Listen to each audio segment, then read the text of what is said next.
When you take 3 dozen of the fastest, most exotic sports cars on the planet, put them in the hands of world-class drivers, and turn them loose on one of the most recognizable circuits in the world, you have the TUDOR United SportsCar Championship at Mazda Raceway Laguna Seca. 2 classes of exotic prototypes and 2 more of grand touring cars are about to share the famous track and its signature turn, the corkscrew, one of the legendary corners in all of racing. We're just 3 races into the season. The championship battles are close and everyone is gunning for victory. Who will cross the finish line first when the clock runs out? Find out right now on Fox Sports.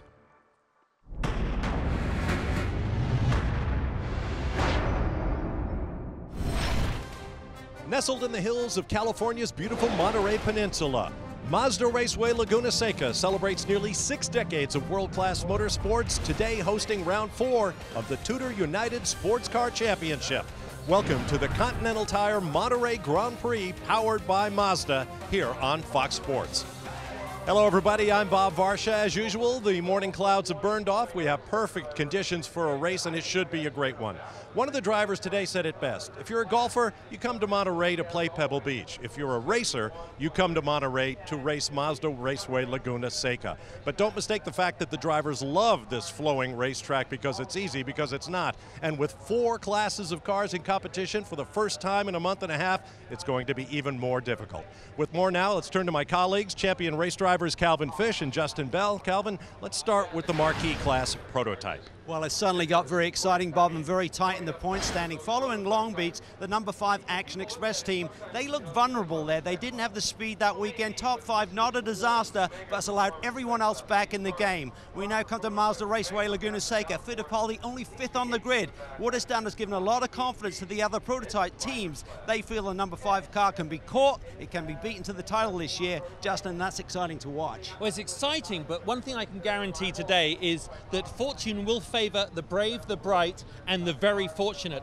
This track on your own is difficult to drive and very demanding, but a full grid of cars, if you go off, you will get stuck. If you get stuck, you're going to bring out the yellow. So strategy is going to be almost impossible to pin down. I can tell you one thing though, the winners today, they will have made a mix of brilliant and very lucky calls, Bob.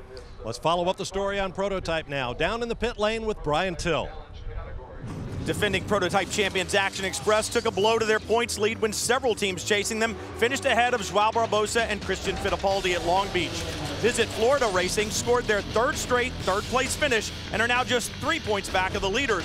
Ford Power helped Scott Pruitt and Joey Hand to a runner-up finish on the Southern California streets, vaulting the duo to 3rd in the championship, but it was Ricky and Jordan Taylor who were the winners at Long Beach and are now tied for 4th in the standings.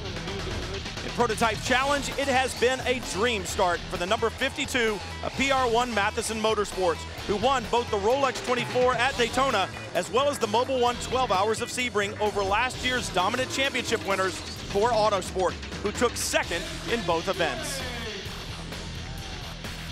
If you're going to win championships in the TUDOR United SportsCar Championship, you've got to be able to build and maintain momentum. 2014 prototype champions Action Express brought momentum into the season. They seem to have lost it a little bit as of late. Who's found that momentum? The number 10 from Wayne Taylor Racing. Ricky and Jordan Taylor qualified on pole and won the last round at Long Beach. They'll start from pole here again this weekend, a racetrack where they finished 2nd last year. The team, a lot of confidence. With confidence comes momentum, and as I said earlier, if you can build and maintain momentum, championships are within your reach. Jamie Howe. In GT Le Mans, BMW put a stop to Corvette Racing's dominant start. After winning the first 2 races of the year, Jan Magnussen and Antonio Garcia saw their win streak snapped by Dirk Berner and local boy Bill Oberlin in Long Beach. For the 2nd straight race, the Risi Competizione Ferrari looked like the car to beat, but had to settle for a 2nd place finish. They now find themselves 3rd in points. In GT Daytona, the number 93 Riley Motorsports Viper team were the winners in Daytona, while the number 23 of Team Seattle, Alex Job Racing, took the class win at Sebring. And that momentum BMW gained on the streets of Long Beach has translated into an all BMW front row here today. Dirk Berner qualified the number 25 machine on the class pole, becoming the 15th different pole sitter in as many Series GTLM races. His teammate Lucas Lohr qualified the number 24 right behind him in 2nd. Now BMW Team RLL have stood on the podium here the last 5 years, but they have yet to win a race. Now on the flip side of that, the championship leading number 3 Corvette of Jan water temp issue during qualifying, elected to change the engine overnight. They start the race at the back of the grid today, guys. All right, thanks very much, Jamie and Brian. Since 1957, when Pete Lovely won the first race at this track in a 2-liter Ferrari, Mazda Raceway Laguna Seca has hosted Can-Am, Trans Am, Champ Cars, motorcycles, and of course, sports cars. We're about to see them in action. Stay with us.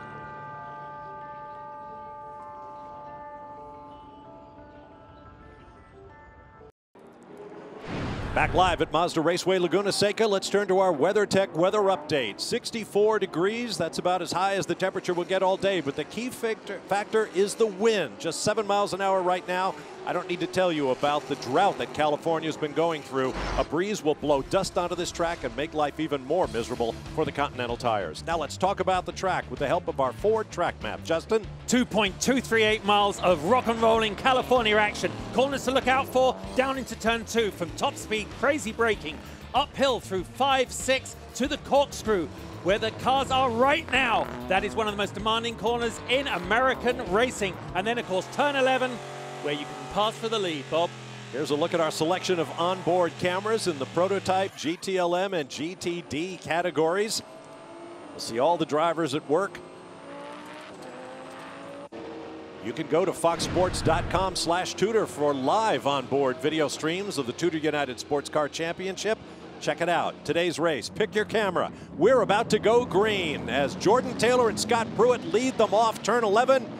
Facing the green flag, it waves and we're underway. Green. Look at Pruitt there. Looks like he may have got the initial jump, but Jordan Taylor have the inside line. Valiente looking really aggressive, looks to the lead.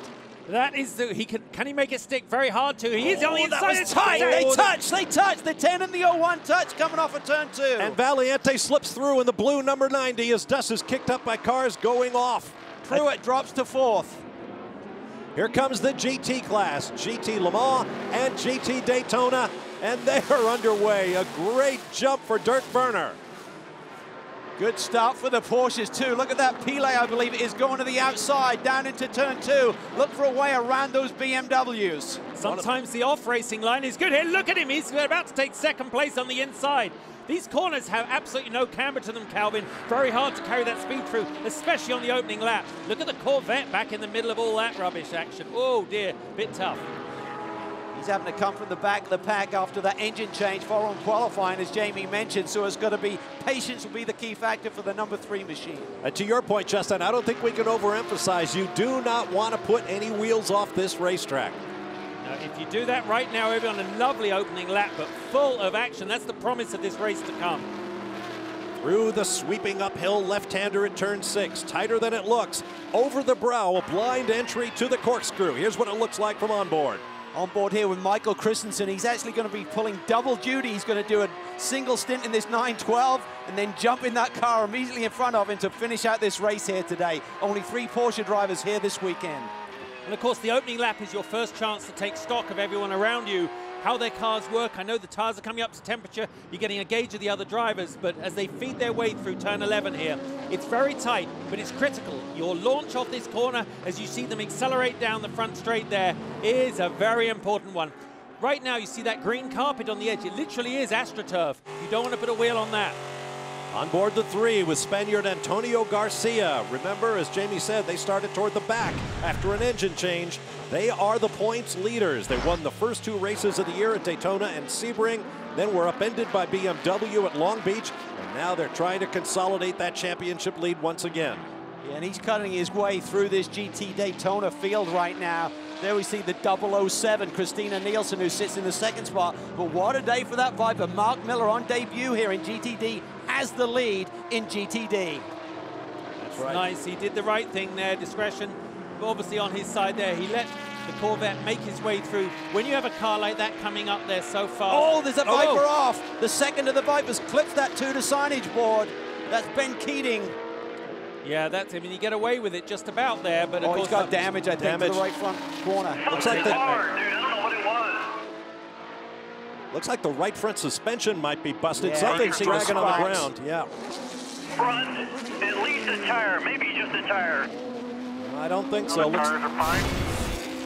Turn 5 doesn't have full tire temp, and you can see there, just dropped off the curbing there, the dust and gravel picked him up and dragged him over to the right-hand side. That's exactly what we were talking about. There's a drop-off behind these curbs. You can hook it with a wheel and rip it right from the car. Yeah, he's keeping a good in-lap speed, though, because he knows he's got to make it in. You don't want to lose too much track position. But we're seeing a lot of spots stopping it for that tight left. Going into pit lane is not going to be easy. That's a team that had heartbreak at Sebring, had victory literally in their hands until the final moments of the race when they had a problem and had to hit pit lane and didn't see the checkered flag. On board with Michael Christensen in one of the 2 factory Porsche 911 RSRs. Iron Mike, we call him, and he's going to have to be Iron Mike here today. Fortunately for him, the conditions are cool, ideal racing conditions. If it was hot here, pulling the duty he's doing today would have been tough, Justin. To the 33, Jamie's there. Yeah, the car's already been shut off, Bob. The team was ready for him to come in. He is going to get 4 new Continental tires. They also have a new front end ready to go on to this Viper. Now remember, they are 65 pounds heavier since their last race at Sebring, so they're still trying to get the balance of this car right. Team trying to get the nose off right now. They're losing some precious time here on pit lane. The reason they're heavier is the series does continual adjustment of performance to try and equalize the field. They were so good at Sebring, they felt we need to slow these guys down a little bit. And at the meantime, a bunch of the other cars in the GTD category got a little bit of a boost in performance. Back to the overall lead. Michael Valiente up the hill, being chased hard by Jordan Taylor. Christian Fittipaldi runs 3rd in the number 5 car, and then Scott Pruitt, who started on the front row, has dropped back to 4th. Yeah, he got elbowed there with Jordan Taylor trying to fight out through turn 2. Valiente and Westbrook, they've been the model of consistency this year. 3 podium finishes, only 3 points out of the lead in the championship, and now they have the lead of this motor race. But as you watched on board with Scott Pruitt there, I mean, these cars right now still have a clear track, but there is debris out on the track, so they've got to be very careful of that. We saw them going round the remnants of Ben Keating's incident there, because you don't want to cut a tire, but right now it's a lovely time of the race for them. Great temperatures, and they haven't got any traffic. Jamie? Scott is not 100% happy with that car right now. Listening in on their team radio, he's saying he's got a lot of push. The team reported back saying they think it's just aero push at this point. Mess around with the bars, see if you can adjust it. Scott confirmed that's what it was, so he's just trying to get the balance right in the early stages. Yeah, they've been fighting that understeer, that push condition in the car all weekend long. Certainly a great qualifying run for Scott yesterday, putting on the front row. But everyone in that group believes that maybe this Riley, the only one in the field right now, is a little bit lacking in downforce compared to certainly the P2 machine from Mike Shank Racing and also all of the Corvettes. It is a downforce track. You see him going around the debris there as they go up the hill, but it is high downforce because that top straight speed is not that excessive, and yet it is the way you get past somewhere here. You have to be fast on the straight to go by. This is a beautiful shot, perhaps one of the most iconic in North American motorsport. If you're in that car, by the way, that drops down, Bob, what did you say yesterday, 60 feet? 60 feet in 450 linear feet. The elevator goes down quickly. That's a lot. Yeah. In basic terms. And it is a roller coaster ride for sure.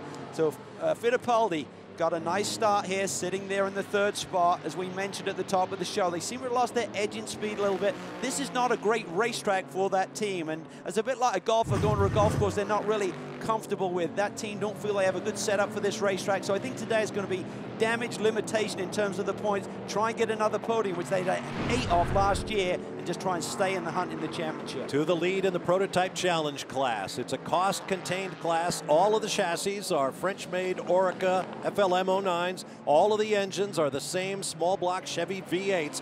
Chris Cumming took a bit of a surprise pole, it must be said, in yesterday's qualifying, but right now he is handily holding off series points leader Mike Gouache in the number 52 machine. Well, we saw qualifying with this group yesterday. It was like a race broke out. We saw contact. It was incredible action, and Chris Cumming did a great job changing the regulations this year where the qualifying driver has to start the race. And in the Pro-Am categories, we have 2 of those, GTD and PC, of course, the class we're looking at right now. That means you want to get your Pro-Am driver in early and let the Pro finish things off. So that's the strategy the teams use, is by having their Pro-Am driver qualify this year.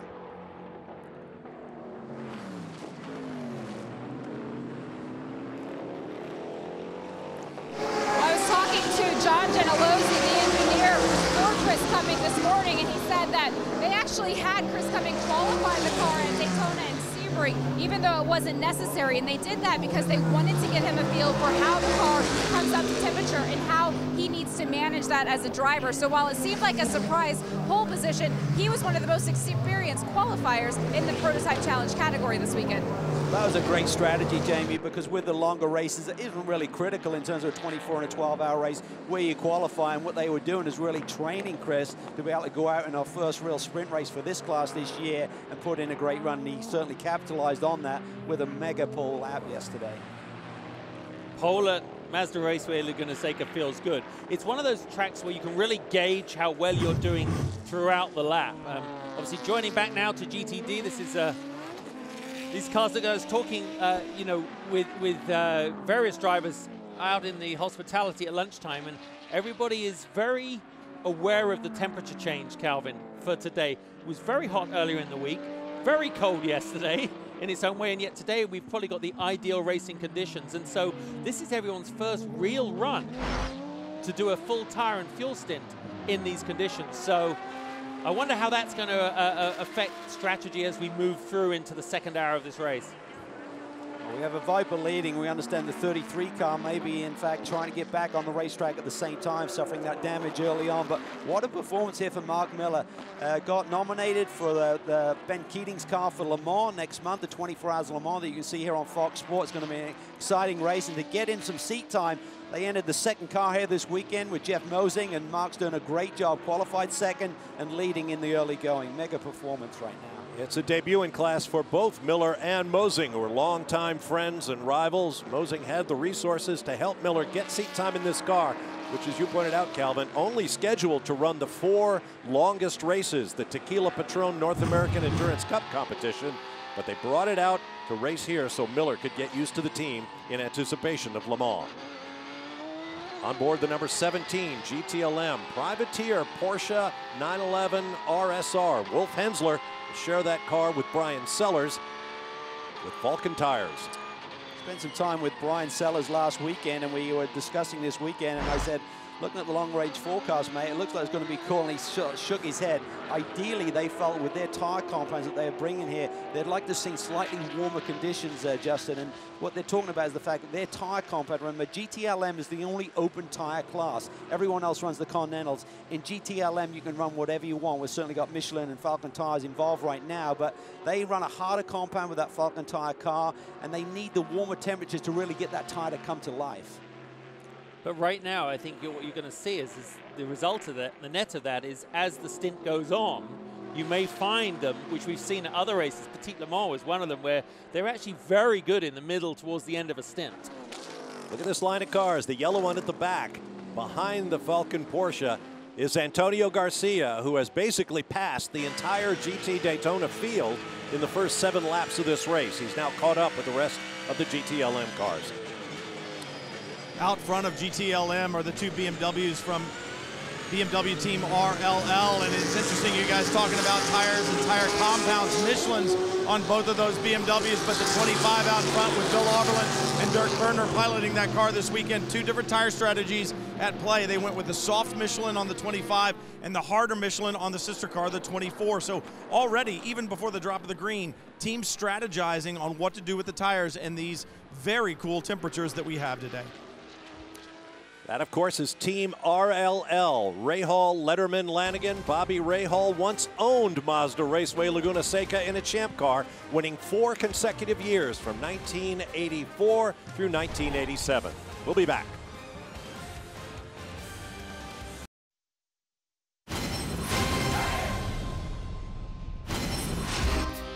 Laguna Seca is my favorite track in the USA.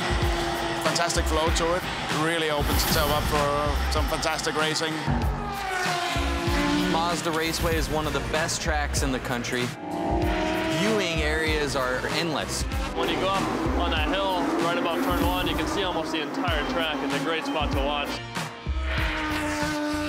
Getting right up close to the fence, the braking zone of the Andretti hairpin. It's great for the fans to see the famous corkscrew. It's an awesome experience. That Laguna Seca area, I really love it.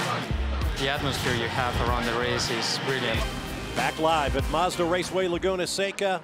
This track, just one of the many charms of the Monterey Peninsula. Of course, world-class golf, world-famous wines, food, and the glorious California coast with seals, sea otters, and a whole lot more. What a destination.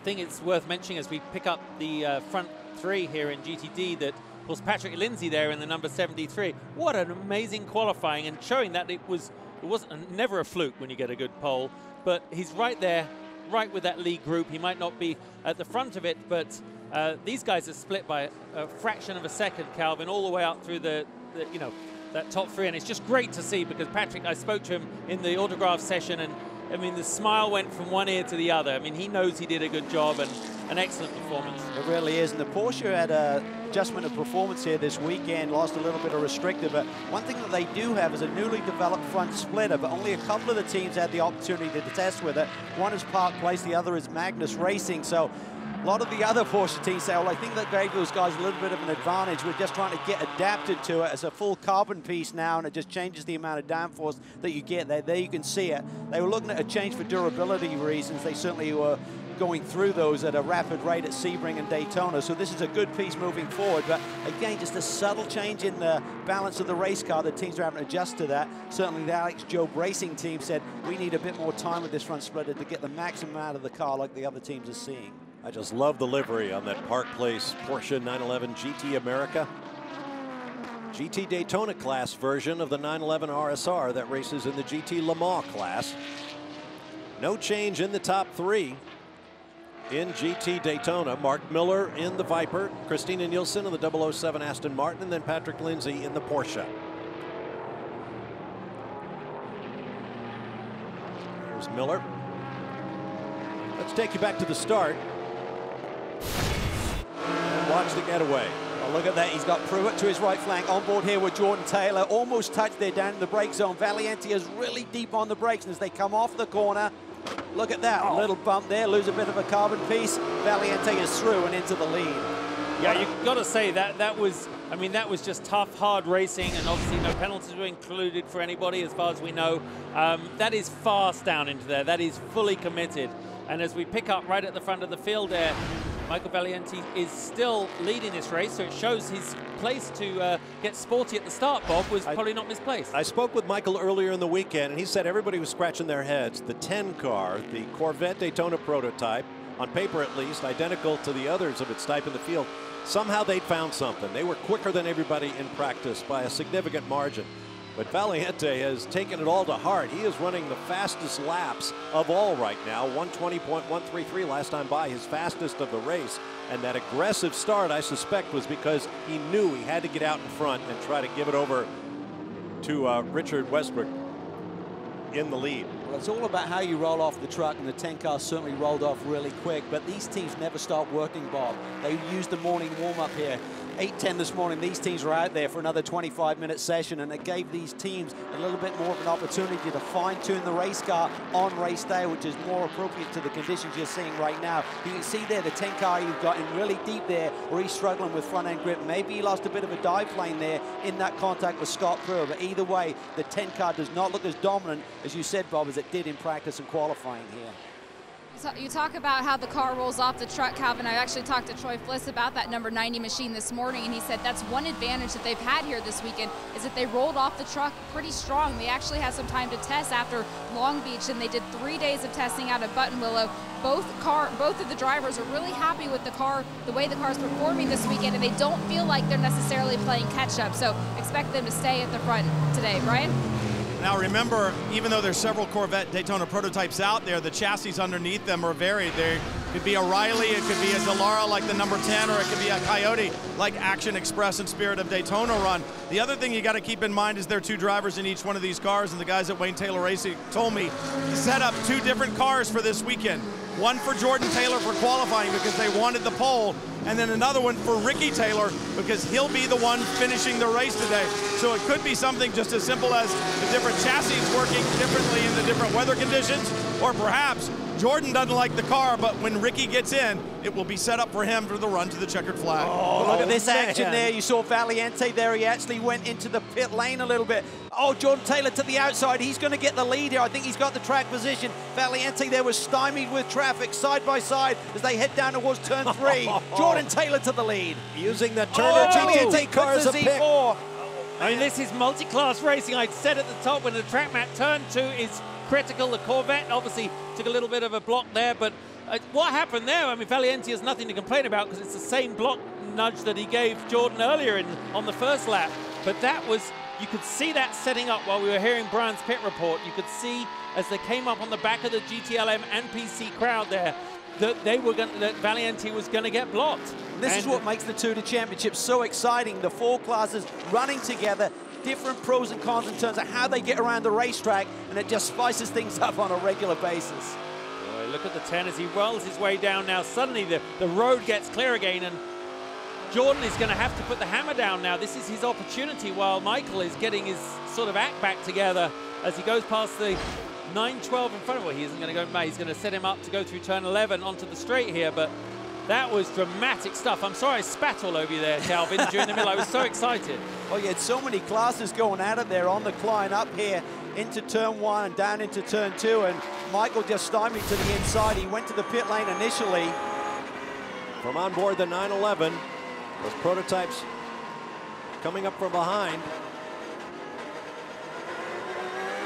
Change of position there. You can see the black BMW of Lucas Lewis now got ahead of Dirk Werner. He's on a slightly softer tire compound of Michelin's there, so he should have better initial grip. The question is, here we see an outside move, and then, and more contact. PC car involved. Pile's in the mix there as well. Awesome stuff. In the driver meeting before this race, race director Bo Barfield said, look, it's going to be crowded out there. You're going to be running in close quarters. I don't want to see any of the prototypes leaning on the slower cars to get by. But by the same token, I don't want to see any of the slower cars holding up the leaders, the big prototypes, as they come powering through. Yeah, and that's the key. I mean, you've got some high downforce corners where these prototypes with the massive downforce really excel. And what they can do, Justin, they can take advantage of the GT machinery and just plow it down the inside. And suddenly that GT car has nowhere to go and really puts them in a vulnerable position. And Bo doesn't want to see that. He said, you've got to respect all of your competitors out there. And certainly my whole racing history is in GT cars, in exactly this kind of racing. And I understand very much the momentum, the force. You can't stop the laws of physics. When you turn in a GT car, it's going to end up where it wants to go. And prototypes can actually defy the laws of physics. And sometimes the two meet. We had a look at Ricky Taylor there. It looked like he was suiting up as though we were about to get into the race car. Still a little bit early for that, but that story will play out when we return. Here's another look at that move. Up the inside goes the 90. Around the outside goes the 10, and not without a little kiss in passing. It's been a busy weekend here in Monterey for our friends from Mazda, awarding scholarships to young students who made videos advancing the movement to prevent texting while driving. The on-track debut of the new Mazda MX-5 car. Very cool in soul red. And in the Continental Tire Sports Car Challenge event, Mazda swept the top positions in the street tuner class. It was a very emotional story, and you can see it when our coverage of the event airs Sunday, May 17th at 9 a.m. Eastern Time on Fox Sports 1. You will not want to miss some spectacular racing from here at Mazda Raceway Laguna Seca. Again, Sunday, May 17th, 9 a.m. Eastern on Fox Sports 1. Now let's get down to the pit lane and Brian Till. Jim O'Sullivan, President and CEO of Mazda North America. I know you're keeping up with what's going on down here in the Mazda camp. Are you a racer too, Jim? It seems like everybody involved with Mazda is driving something. Well, I've gone through all the driving programs and drive schools, but I race through these guys, and I let my management team do the racing for me. All right, let's talk about that management team because they've worked so hard to build this program. I know Japan has jumped on board. When you guys sit and look at what you need to do next, the engine's being developed, it's getting there, it's finding more power every weekend. What's next? Is it more engine? Is it a new chassis? Where do you guys go with the next target? Well, we're learning every day. As you know, we do our R&D out here in front of the public, and obviously working with Speed Source and the team here, obviously fantastic. 20-year anniversary tomorrow for Speed Source, by the way. So we're continuing to learn, we're continuing to evolve the program, looking for those opportunities, keep dialing the wick up on the car and look for further opportunities to evolve, but we're in this thing for the long haul though. You're in it for the long haul. That's good news for the series and all of racing in North America. A problem for the 07, they're heading back out right now. All right, thanks very much, Brian. On a sadder note, it looks like the 07 Skyactiv diesel prototype is going behind the wall. Certainly both their cars put in strong qualifying performances, still towards the tail end of the prototype field, but very much more on the pace here this weekend. They really thought it would be a great racetrack for them in terms of the configuration. Of course, P2 Machinery has done well here. They won here last year with Extreme Speed Motorsport. And John Pugh and Oz Negri are going to be a definite factor here today in a P2 car with Mike Shank Racing, the Ligier Honda. Now we're under our first full core caution of the auction of the race, and here's why. You saw that prototype challenge car go out of screen to the right, and there it is going backwards to the left. Todd Slusher, a championship contender in the IMSA prototype lights category, having a rough debut here in the big series.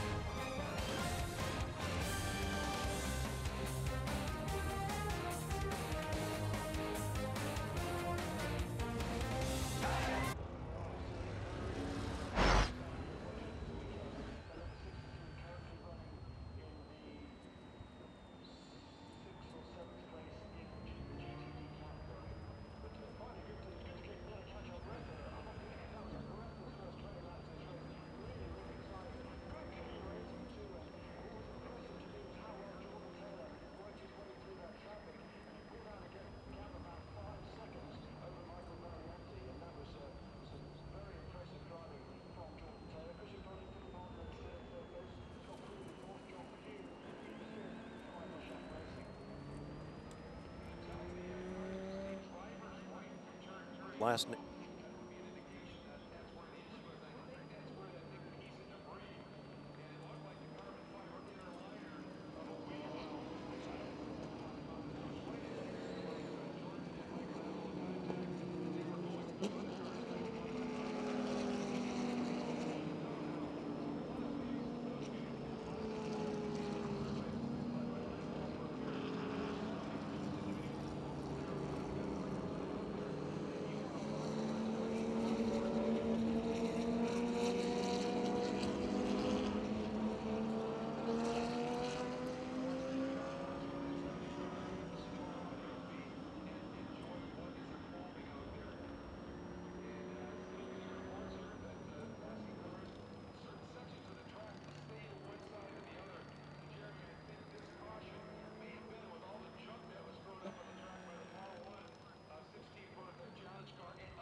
One of the most important aspects of race car performance is in its aerodynamic efficiency.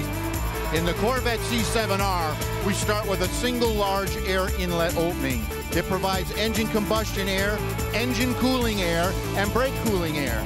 From there it moves forward and up into a forwardly canted radiator, which allows the air to impact it at a 90-degree angle, which improves the radiator's cooling efficiency. From that point, it moves into a set of ductwork flush mounted with that radiator. As that air then passes through that ductwork, it is vented through the top of the hood, out through this opening here, up over the top of the windshield and roof, and back to the rear wing. All these things help reduce drag and improve the aero efficiency. Corvette C7R developed this technology. Engineers at Corvette production adopted it, and it's the same type of aero efficiency you will find when you test drive a C7 at your Chevy dealership.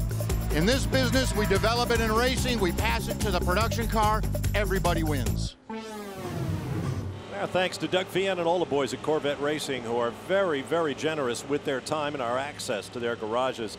I asked Doug if they're getting ready for Le Mans. He said, oh, we were ready a long time ago. And as you pointed out, Calvin, you'll see it live here on the Fox Sports family of networks. Now, there's some damage to the right front corner of the 3. That's Antonio Garcia. Remember, he started at the back of the GT field. He's been working his way forward. Yeah, there's going to be a tape job done on that when they hit pit lane. They're going to use that beer bond, those massive sheets, I would imagine, of that plastic that they try and do a quick fix on without replacing all of the body work. Oh, was he involved? This is where it happened. Yeah, I think when Valiente sort of like got tucked up behind the Z4 from Turner, suddenly Garcia had nowhere to go. I mean, and remember, he's been in a very sporty mode all the way from the start of this race. As you said, coming from the back, you can't take on that many fights all the way through and get it to the front. And anyway, it's always great to see Doug Feehan doing what he does. I just think the same aerodynamicist that worked on the front of that car did his shorts, Calvin. Yeah, they looked a bit slippery, didn't they? Yeah. Well, you folks who've been watching the NASCAR Sprint Cup action over in Talladega are used to seeing contact. That was a heck of a race. Welcome to round 4 of the TUDOR United SportsCar Championship. The prototype leaders hit pit lane for the first time. Yeah, and Jordan Taylor locks him up as he hits his spot there. Brian's there. Should be a routine stop down here for the number 10 team. 4 new Continental tires going on. The fuel will go in. Strategic call. Wanted to get in on this caution, take advantage of it, get it in, get it fueled. A little problem, it looks like, on the left front. Go. Number 90 also on its marks. Michael Valiente already out of the car. Richard Westbrook being strapped in right now. Fueling is complete. They are getting 4 new Continental tires. Driver change looking to take a little bit longer than planned. Valiente kind of fell out of the car a little bit. They're out. Brian? Catherine Legg in the Delta Wing is in fuel, and no tires going on. This car so light, so good on tires, they don't have to worry about it, but they will go to work on the rear bodywork a little bit. Looks like the guy's going to work on one of the supports or the wing in the back, trying to give her a little bit more aerodynamics on the back of this Delta Wing. It is unique. There's no big wing that sticks up, so they'll make an adjustment to the flaps on the back, try to give Catherine Legg a little bit more downforce. Also some work going on up front. They'll get her back on track. Well, we saw a very different strategy there in terms of the driver change. Because we're not putting a full fuel load in, we're only 35 minutes into this race. That was why I believe the Taylor boys stuck with Jordan staying behind the wheel. You could see what would happen if you try to do that driver change on a short fill. Suddenly you're waiting on the driver change, and they lost a lot of track position there with the number 90. The 01 came in, Jamie. Anything special transpire? Well, they also lost a whole lot of track position, Bob. They spent some extra time on pit lane getting the bodywork replaced. They actually left with the tail end of the prototype challenge category, so they've got some catch-up work to do now. Scott Pruitt paired with Joey Hand in this car for Chip Ganassi Racing with Felix Sabatis. Ford EcoBoost Turbo V6 power. 2 California boys among the 9 California-based drivers in this field of 70. Yeah, both Joey and Scott have a lot of family and friends here this weekend, so they're going to want to try and put on a great show. Looking there, hasn't cycled through on timing and scoring. I'm pretty sure it's Joey who's taken over behind the wheel. So it's going to be a long stint for the guys who did jump in. Westy, Richard Westbrook in the number 90. Here we see the GTLM cars now hitting their pit boxes. Driver change here is going to be John Edwards jumping in for Lucas Lurr. Brian? It is busy down here on pit road, especially because all of the GTD and GTLM cars come in together. You see the 25 a little bit cockeyed in the box, the 24 right behind it. You talked about the different compounds, Calvin. I had them wrong, you had them right. It was softers on the 24 down and away. Very congested down here. Now the 25 is gone, Jamie. Well, both of the Corvettes are also in, the 4 then the 3. They will not do a driver change. They are both getting 4 new Michelin tires. And the number 3, the 4 car is, they're waiting to drop the track.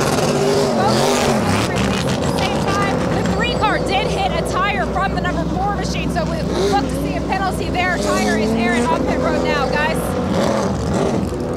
Well, there may or may not be. We'll have to see which car that tire came from. That's not unprecedented this weekend. We're going to commercial, but first let's go to the studio for a Fox Sports 1 news update with Greg Wolf. Welcome back live to Mazda Raceway Laguna Seca, where a Mazda prototype is leading the Continental Tire Monterey Grand Prix. I'm Bob Varsha, along with Calvin Fish, Justin Bell, Jamie Howe, and Brian Tiller down in the pit lane. And speaking of the pits, watch the two Corvettes. The second one in line, the 3 car, hits a tire that we believe came from the 4, meaning the crew left it there. And the question is, will a penalty result, even though it was the other car's crew that was at fault? Yeah, and you may think, if you're watching this at home, how did that driver hit that? Well, you cannot see. They're so low in the car, and that car was left by the sister car. And we saw a similar incident here yesterday. There was no penalty, and we're just getting the call. Same thing today. That the responsibility was on the other car, not the 3 machine. And we are back to green. Nunez, James French in the first of the PC cars. John Bennett, last year's championship team, runs second in Prototype Challenge. Then Jordan Taylor in the 10. Lighten them up down in the Andretti hairpin. Oz Negri now behind the wheel of the 60 car. He gets hit. He gets side checked there as they come off of turn 2, and he's in the dirt. Joey Hand there trying to find his way through here. There's a little schmozzle going on as everyone tries to find tire temp and get some pace underneath the race car. And of course, different drivers in the cars is what's upset the sort of the rhythm they've just got into. Around goes the Audi. Okay, now this is the trouble. You've got to keep momentum if you go off in that gravel. We've seen cars go off in turn 5.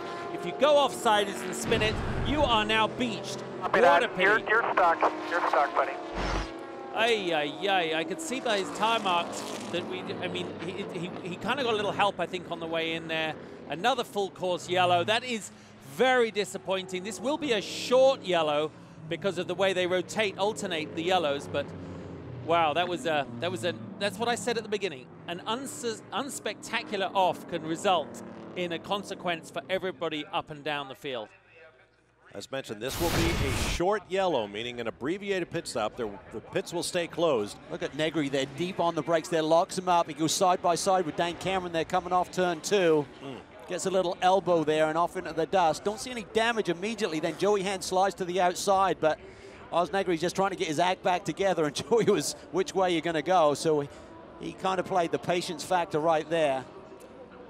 Now to the 45, the Flying Lizard GT Daytona class car. Patrick Byrne, making his first appearance in the series, goes wide out where the traction is a lot harder to find, and around he goes. I actually just think he got caught on the outside of that prototype and he couldn't turn in, and then ran out of a combination of things.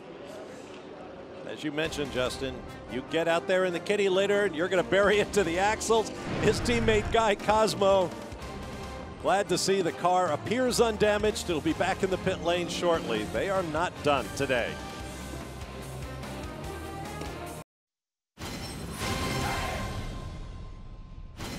Yeah, well, Don't Text and Drive campaign is something that's really important to me. And it's something that happened because of a personal experience. It was actually my own mother. Well, I was sitting in the passenger seat with her. We were driving home from the racetrack one day, and she was updating my Facebook page or something. I don't know what she was doing. And we almost rear-ended somebody. It was almost a really bad accident because, I had headed towards a red light and she didn't even know it. Luckily, I screamed and she slammed on the brakes, and we were able to get out from that situation without any scratches. That's when we started the Don't Text and Drive campaign. And then we recently just started the foundation, which is just another effort to further our cause and raise grant money and scholarship money for other students in schools that are advocates of the cause. Most drivers will close their eyes, visualize the track, get all, will pray and all that, and get really deep in the moment. I do the complete opposite. I've tried that before, and I've actually gone to throwing up at some point. I just get really nervous. So what I do is I either, airbox or drum in the car, and get a little beat to me. And I think you'll actually, if you look close enough, you'll see it in the car. It's just arms flailing. You're like, what is he doing? So it's a lot of fun for me, and I guess everybody else likes it too. They make fun of me, but I don't care. Well, Tristan Nunez better not be air drumming right now because he's got his hands full. He just got passed by the number 10, Jordan Taylor, and now the number 5. Well, 31 took advantage there. The Mazda a little bit slow coming off of turn 2. Westbrook got stymied, and suddenly Dane Cameron was through. So the 2 Action Express cars now sit 2 and 3. Just as we said they were struggling here this weekend, they've got great track position. Never fails. Of course, you know, as you make the track, they took the chance to take that debris that was on the track there. That was a good thing to do. Obviously, that was waiting for that to cut a tire on someone. So they're making their way up the hill towards the corkscrew. Brian, you're with Catherine Legg. Yeah, Catherine Legg and Memo Rojas share the Delta wing. And Catherine, it seems like you guys take a couple of steps forward almost every weekend, but a lot of times you take another step back. What is it that's sent the car to the garage this weekend? Yeah, I'm just absolutely gutted. You know, I'm gutted for the entire team because they put their heart and soul into this, and seems to be something different that we learn every weekend. We seem to have the speed a bit more this weekend.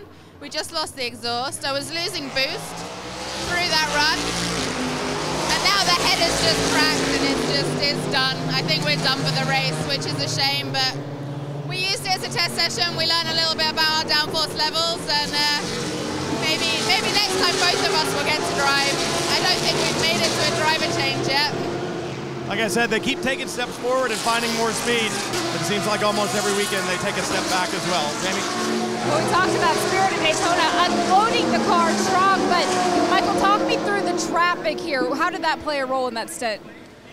I mean, it's really difficult because there's varying levels of experience, different classes. So coming on the front straightaway, when I lost the lead, I was basically boxed in and had a lift to not get into the PC car.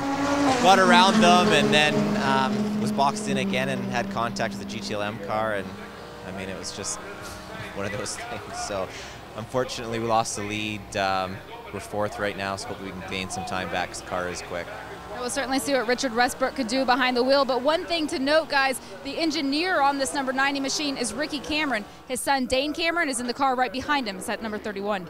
Yeah, I'll tell you what, Westbrook just put a move on Dane Cameron down into the turn 2 brake zone, and now he gets inside the other Action Express car. Boy, oh boy, that 90 car has come alive here after this restart. He's able to make it stick. You see, what happens is, you know, it's not just the braking part, it's making the corner once afterwards and be able to get the front tires to work. But, oh my God, look at that. Look how deep he takes it in there and tucks it in front of him. Can he hang on to the grip there coming off of turn 2? He's going to have track position for the next corner, but Barbosa doesn't give him any room. That's a repeat of the same contact every time. The car on the inside tracks out, which is a very good way to disguise you blocking the guy out and shoving him off the track. Because I tell you what, we have seen them hold line, and they're choosing not to. Well, we're understanding that the little argy-bargy we saw between Dane Cameron and the number 60 car a few minutes ago in this race is under review, and the 01 is in pit lane. Topping up with fuel, but there's a problem. Broken gearbox. I'm coming down coasting. Something broke big time. That was the voice of Joey Hand. Jamie. That's right. I didn't hear that full radio comment from Joey, but I was listening before that, and he said that he believes he lost 5th gear completely. He said it bobbled a little bit in first, but he thinks the 5th gear is completely gone. The guys have the back of the cover off right now, so they're going to see what they can do. Well, this is a rarity, seeing a Ganassi car retired here in sports car racing. Just as their season looked like it was getting going with that runner-up finish at Long Beach, this will be a disaster for them in points here today. Wow, look at this. It's great at the front end of this field. Jordan Taylor has the fastest lap of the race right now. But Barbosa, I mean, this is just... Watch Westy on the brakes there. Look at him take it in there. Oh. Some of that could be the downforce setup. If they're running a bit more downforce in the 90, allows you to get on the brakes and get the grip a little bit later and deeper into the corner. But boy, oh boy, very impressive. Okay, Barbosa and Westbrook each just got into their cars. Now, what were you saying earlier about taking a few minutes to get up to speed? These guys are on the button from the get-go. Well, Westbrook was definitely frustrated by losing a couple of spots. They're in traffic in that initial entry into turn 2, but he's making up for it in a hurry. But now it's allowed Barbosa to get into a rhythm a little bit. So Westy's car was coming alive a little bit quicker. Now you see the 2 Action Express cars, Dane Cameron behind Westbrook, sort of like settling in. Yeah, you don't want to, we're seeing a lot of wheels going off. You don't want to do that here. You don't want to be victim to other people putting a wheel off. We did a little look inside the 01 right now. Went to 5th gear and it just popped and then had a big whine. Sounded like the throttle stuck, but it was like something started spinning. That sounds like a broken gear. Yeah. I didn't even know Ganassi guys knew how to take the rear off their car. I've never even seen them do it in a long time. Ay, ay, ay. Meanwhile, to the battle for second place in GTLM. That bright red Ferrari, Giancarlo Fisichella, the ex-Formula One ace, battling with Wolf Hensler in the blue and green Falcon tire car. He has got the 25 BMW of Dirk Werner, pole sitter in class, right on his rear bumper. Well, Werner looks to the inside, slides it down there. Is Wolfie going to give it to him? A little bit of a touch as they come off. And a little touch back too. I mean, it just shows the pit stop was so crucial to all of them. Meanwhile, Porsche takes advantage of Pele Pele, jumps up to third. Fantastic. And look at that Corvette there in the mix. Hensler deep on the brakes, down at the brake zone. He's going to run wide. Can the Corvette take advantage? Or is he going to push him out wide like we've seen with the Prototype? Oh. Whoa, in fact, it's Pele who goes off. A lot of guys at 10-10ths racing right now, Justin. Whew, I tell you what, and the rotation, the order of running has changed so much after that round of pit stops that right now we have cars that are actually faster than the others further back. So, wild stuff. To Jamie. One note on that racing machine, guys, they're running with the new aero kit this weekend. It's the update to their 2015 spec. I was talking to the team, though, and they said they just received all of those new bits and pieces here this weekend, so they didn't have any testing on them, so they used that this weekend. They're actually running 20 millimeters over the minimum ride height adjustment just because they're bottoming out on the downhill sections of this course, so they don't have a perfect race car underneath them. They said their stops today were going to be crucial as they try to get to terms with their new aero. Yeah, I spoke to Dave Sims, who's kind of team manager there at Racing. He said, we're running the new pieces, but we're hitting the deck, as Jamie just mentioned. And you wouldn't think 20 mils a lot, but it's almost an inch. And what it does, Justin, it reduces the effective downforce of a race car. A race car works better when that aero is really close to the ground. And they're certainly compromising in terms of downforce, but they want to get to the end of this race with all of the pieces intact. Gonna watch Hensler down into the Andretti hairpin once again. See if he takes that wide line again. I think he's trying to sort of diamond the corner. Yeah, it's a risky one if someone's on the inside, but it's a good one, and these guys obviously have a lot of laps around here. I do want to make a mention, if you're wondering where the other BMW is right now, John Edwards has checked out by 10 seconds right now, and it wasn't, he obviously took advantage of traffic, but his pace must be startling. Well, remember at the start of the race, we talked about the fact that that car had started on the softer compound tire, so it's going to come alive a little bit quicker, Justin. The other guys, if they're on mediums, they're going to gradually come into this kind of force a little bit later in the run. But right now, Edwards has the lead, and they really need a change of luck here with the 24 car. They've been knocking on the door for podiums here this year, but haven't had the best of luck. And right now, he and Lucas Luhr need a win to get back into this championship chase. Let's go on board with the 912 a moment or so ago. Heading towards turn 4. Oh, he got right side wheels off. Jörg Burmeister got a little assistance there. He got punted by his teammate, I think. Wow. Let's have a look here. Oh, no, he got the inside curb. It was the curb. Sorry, Matt, I heard the punt. Yeah, I think we both heard that. I think there's definitely, within the Porsche camp, I think they've got a new rule book on inter-team stay away contact. Well, we chatted with former GT class champion Andy Lally yesterday. He said if you look at the curbing in the corners behind the sort of black and white rumble strips, you'll see these large orange or red extra curbing. There's a look at one right there. You don't want to hit one of those like that Porsche just did. They're much higher than the rumble strips, and if you get up on one, you're going for a ride, as Burmeister just did. There's the number 73 Park Place car again with more on it. Here's Brian. Bob, the number 73, Patrick Lindsay on board right now, shares that car with Spencer Pompelli. And Spencer, you guys have been fast all season long throughout the first 2 races. You've qualified in the top 5, but the finishes aren't there. Patrick gets his first GTD pole today. What's it going to take to change the luck race time? Because the car certainly has speed. What do you need to do to get a good finish? Well, based on Daytona and Sebring, a little bit of luck, you know. We've got great cars all year. Park Place guys do such an awesome job. John Horton, the engineer, tunes this thing perfectly, and we've shown it in practice. We've shown it in speed during the race, but that little bit of luck that we need, it just hasn't come together. So, and it started again today at the start. You know, there was some sort of schlamazel. Smoke came off the GTLM cars. Patrick had to juke one way, lost the lead, came out of turn 1 and 4, not the qualifying pole. So we gotten it back. We're back in the lead, back where we want to be. We just got to have a clean run from here out. Got their fingers crossed for a little bit of good luck. Like I said, they've had the speed. Now they just need a good finish. They're 10th in the championship. Park Place, a series of car dealerships and performance centers based down in Dallas, Texas. When we go to the Circuit of the Americas in Austin later this year along the trail, they will be in their home race. Change at the front. Taylor, Westbrook, Barbosa run 1, 2, and 3.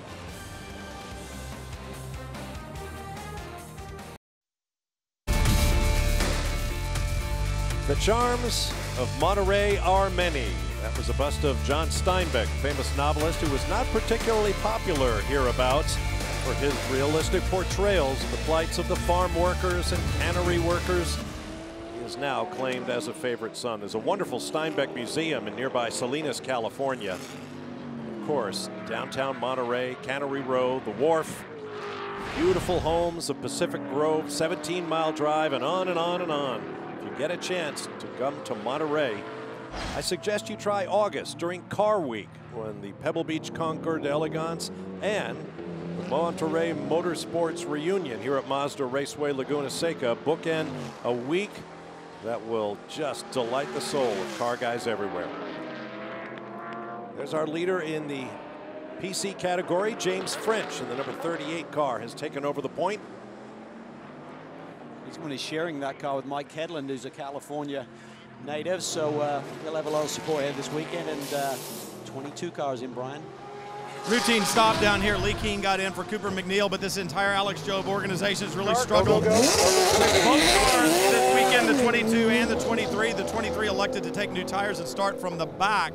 So they're just looking to find a handle on these Porsches. We've seen 911 GT America up front in the hands of Patrick Lindsay down the way, but this weekend just had a hard time finding the handle on the 22 and 23 from Alex Job Racing. Yeah, and I think a lot of that comes down to just understanding that new front splitter on these GTD Porsches. So the reason we're starting to see some of these GTD cars come in, not only they out of fuel, but also you got to do minimum of 60-minute drive time for your Pro-Am driver to be able to get out. So that's why we're going to see some pit stops right now. Mike Wash is now in pit lane. It's going to be Tom Kimber-Smith taking over. These guys have been on a roll, winning the first 2 rounds of this championship, but some issues right now here in the race. They've been a great story. Arguably, they sort of inherited the win at the Rolex 24 at Daytona when the reigning champions from Core Autosport crashed with 20 minutes to go. But you got to be in second before you can inherit a victory. And then in Sebring, they simply won on merit. Well done. To Jamie.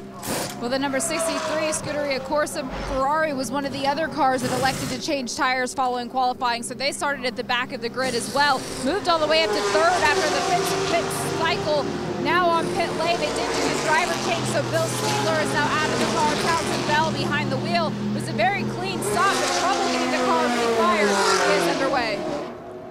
Well, it was great. I was talking with both of Bill and Townsend before the race. Of course, today a very traumatic day for Townsend because Shut Up and Drive went on air, and a lot of our fans are tweeting. They watched it on FS1 before we came live to this race.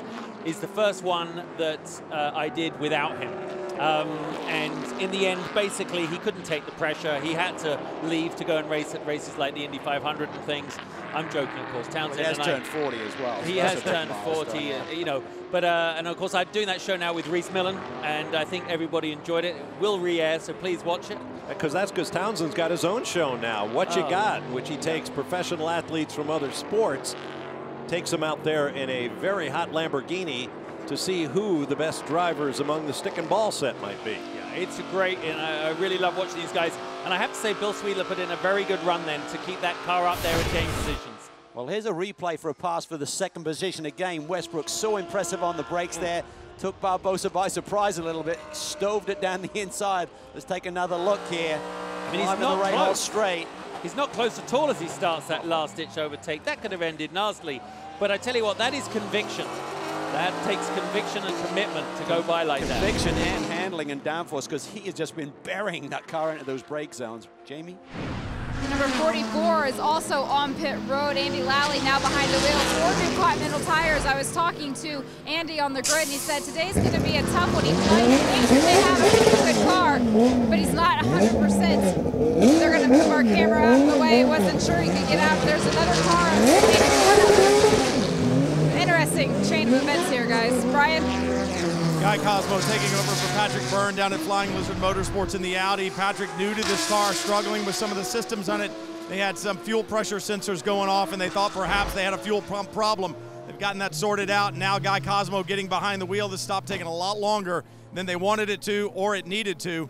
Just two new drivers to this type of car struggling a little bit, and they're going to have a problem because the number 38 prototype challenge car set up for their pit stop. It's going to get busy here on pit road. Guy Cosmo really impressive in one of the practice sessions here with the Flying Lizard group, and as Brian said, it's going to be really tight now for Guy to get out of that pit box. You can see it, tight quarters, only a 25-foot pit box for these teams this weekend. Push hard. You're going to be on cold tires here, but I need you to push hard on this outlap, all right? Isn't it inevitable? You can have a completely empty pit lane of 35 stalls, but your pit is right in front of the one car that's on the pit wall. Oy. Fuel's done. Brian, go. That looked pretty seamless, Brian? It was pretty seamless down here. All four Continental tires went on easily, and James French back on the racetrack. His first time to race here at Mazda Raceway, Laguna Seca. Now let's take it back to the top of the corkscrew. You were pointing out that Richard Westbrook was awesome on the brakes. I remember one Alex Brundle trying that line a year ago. Let's take you back. Watch the car on the inside. That was Brundle trying to own Westbrook behind the wheel of the 90 car at the time. One of the Mazda Skyactiv diesel prototypes. Well, in fairness, Brundle actually came down off the track on the inside. It was pretty spectacular. Westy kind of suckered him in there a little bit. They'd had a little bit of argy-bargy earlier in the race as well, so. Well, that's what can happen. Versus experience, I think.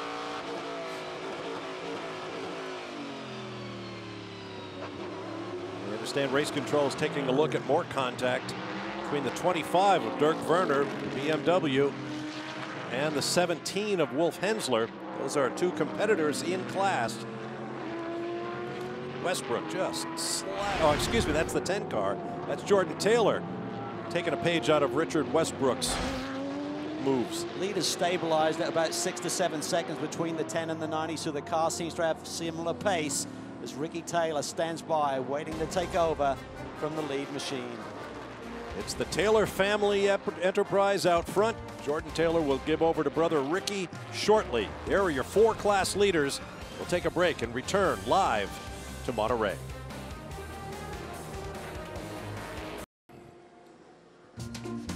Tonight, Katie Nolan brings her perspective on the world of sports and her unfiltered take on the week's headlines. It's smart, funny, irreverent. You don't want to miss it. Catch Garbage Time with Katie Nolan tonight, 9:30 p.m. Eastern, right after the New York City FC Seattle Sounders Major League Soccer game, only on Fox Sports 1. And be sure to check out IMSA's all-new app featuring TUDOR Championship and Continental Tire Challenge, as well as coverage of other IMSA series for live streaming of races and in-cars, live radio, audio, full timing and scoring. You can even follow a specific mark, BMW, Chevy, Porsche, you name it. All the latest news and videos on teams and drivers, details on every race, the schedule and more. It's all there for you at the IMSA app. Download it right now. I must say I'm very excited about it, genuinely, because I was talking with the marketing team over the week, and I'm like, you know, the future of watching motorsport especially is multi-platform, multi-device, and of course bringing in the apps and able to, we want choice as the viewer. We're giving you what we want you to see right now, and you want to maybe pick up, watch a car insight. What is this driver? Who is he? What does he like? And that's what the app's going to be able to do. Huge investment by IMSA, and so definitely download it and enjoy it. And none of us are on commission in here. We just enjoy the app. You ride with Giancarlo Fisichella in the Risi Competizione Ferrari. Chasing this man, John Edwards has stretched that lead now to 17.5 seconds in this GTLM category. So that tire combination that they went with on this BMW definitely seems to be working this far into the stint at least. That was television art imitating life. Just a few weeks ago on the streets of Long Beach, that Risi Ferrari looked to have the GTLM class all wrapped up. But suddenly it all went wrong as Pierre Caffer was knocked off his game by an accident in front of him. Bill Auberlin and Dirk Werner came through to pick up BMW's first GTLM victory. Well, I tell you what, we talked a little bit about audio. Part of the fun of sports car racing are the various sounds, so crank up the volume for the Patron Sounds of Speed.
Thanks, Andy.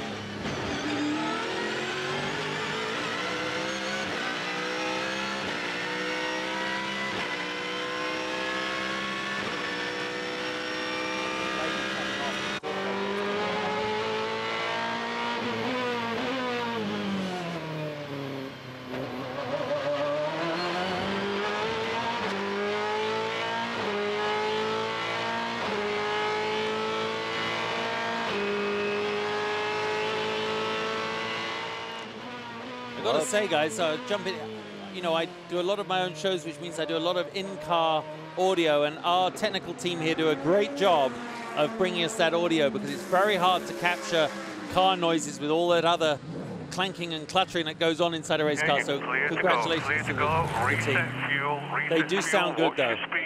I think the average fan doesn't realize just how violent these cars are. I mean, it is really brutal inside, and they get hot. They are not comfortable. But oh, it's fun. Oh, it's hard work. So it's hard work, but jolly good fun too. You ever get a chance to be driven around by a truly capable driver in a high-performance car, I can tell you it's a religious experience.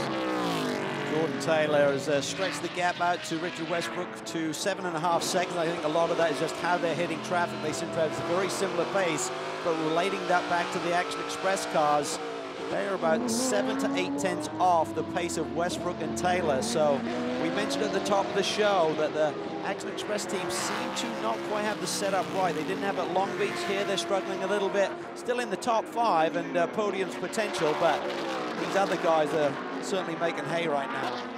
And you know what you mentioned earlier about car balance, and you know what you need to have a good balanced car, because Mazda Raceway Laguna Seca has so many demands on the car. It isn't a high grip course.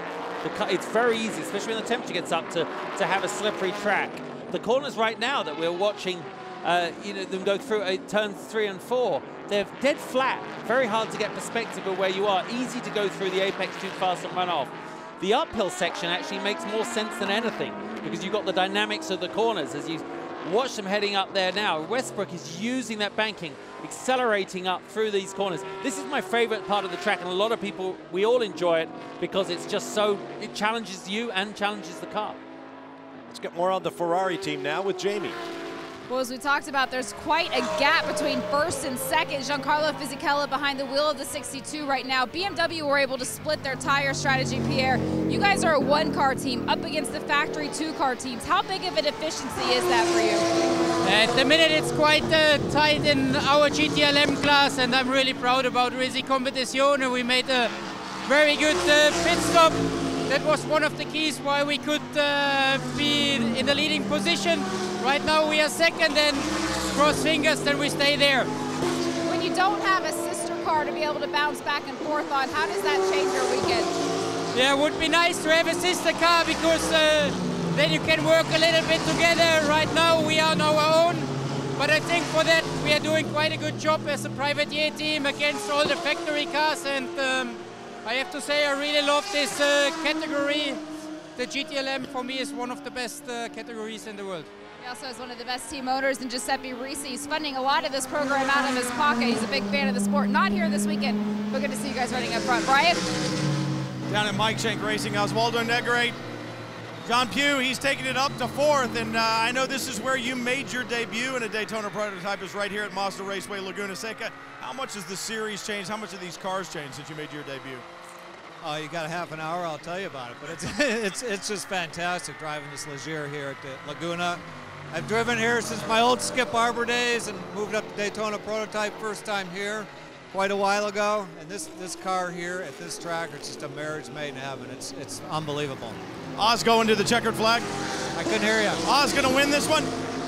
He very well could. Fingers crossed. It's the best race car they've ever had here, and he's got a good shot at it, guys. He's on the move. He's got around Dane Cameron to get the 4th spot. Now he's putting the pressure on the number 5 of Joao Barbosa. So that Ligier Honda, this is a P2 track, really comes into its own with the flowing nature of Mazda Raceway Laguna Seca. But talking to Oz Negri, he said, when I look at the data between last year around the DP year and this car, it's more on the brakes and putting the power down, which surprised him and the rest of that group. But look at the traffic here, 4 classes running together. It's non-stop action. Yeah, but I mean, again, I mean, Brian mentioned it. I mean, John Pugh, he's done so well. Talking with him, walking up along after warm-up, he's enjoying it. The smile's written across his face, and it's the perfect marriage. You said it, not just the car working well, but a very experienced driver who's come into his own right now. A little touch there. That was tight. Yep, Negri and Barbosa touched. You don't want to touch the front of these prototypes too much. If you take off those dive planes, you are going to affect that balance from left to right, front to rear, and they've got such a harmonious car right now. You don't want to upset that. No, you don't. They've got to be pacing. There's still a lot of time on the clock here, just under an hour 20 to go. So Oz has a very fast race car. He certainly has an advantage right now over Barbosa. He knows that the other two cars are stretching their lead a little bit, so he can't wait too long. He's going to go for a victory here today. They want more than a podium, but right now, look at the roadblock right in front of him with a GTD car and a GTLM machine now spreading him from Barbosa. A lovely shot there. I hope our viewers are enjoying this scene right now. Look at that, just watching the way the steering wheel, you've got the lights go across the top, you've got the indicator on the gear there. It's just a great visual and indication of how much information these drivers are dealing with and how advanced these cars are. There's a pretty graphic example of the speed differential between the full-on prototype and the GTLM car. Two very potent machines. Prototype can gap it. Our Nissan halfway leader is Jordan Taylor in the number 10 Konica Minolta car for Wayne Taylor Racing. Chevrolet Corvette Daytona prototype. We'll take a break and return as Taylor plunges down the corkscrew turn. Plenty more to come from Mazda Raceway Laguna Seca and the Continental Tire Monterey Grand Prix. Stay with us.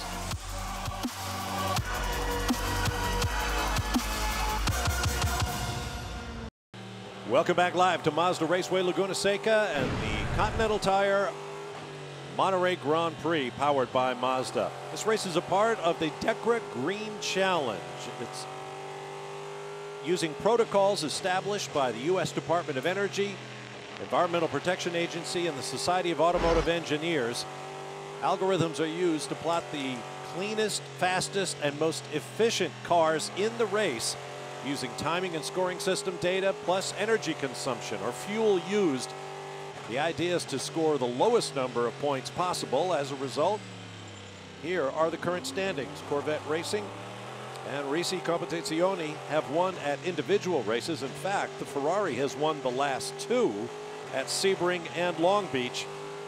But the number 3 car from Corvette Racing leads the DECRA Green Challenge. Time now for our Mazda mid-race report. For that, let's go to Brian Till. All right, you guys were just talking about being green and being efficient, and I just noticed this, John. We had yellows early. We saw a lot of teams in here. I didn't see you. Did you really go 26 laps further than any prototype in the field in the 70? Yes, we did, Brian. It's a perfect example of Mazda SkyActiv technology. Lightweight, more efficient, and as I say in stick and ball sports, welcome to our house, Mazda Raceway Laguna Seca. So when you guys find the other 100 horsepower, that 26 laps is going to be huge. Yeah, by all means, this team and all the partners have worked extremely hard to get to this point. We certainly hope to be fighting out up front with the Castrol Mod Space car real soon. 26 laps further than the competition here at Mazda Raceway Laguna Seca. Yeah, it's a very impressive number. Obviously, some of that is strategy. The other guys were not totally out of fuel when they hit pit lane. But again, 48 laps before they made their first pit stop of the day. And they knew coming in here that could be an advantage because strategy is so key with the cautions that we've seen here early. You know, it reminds me of something Jim O'Sullivan from Mazda said earlier. We're out there trying these new technologies, testing them in the public eye on the racetrack. Similar to the Delta Wing, you know, something new, something different. Does it bode for the future?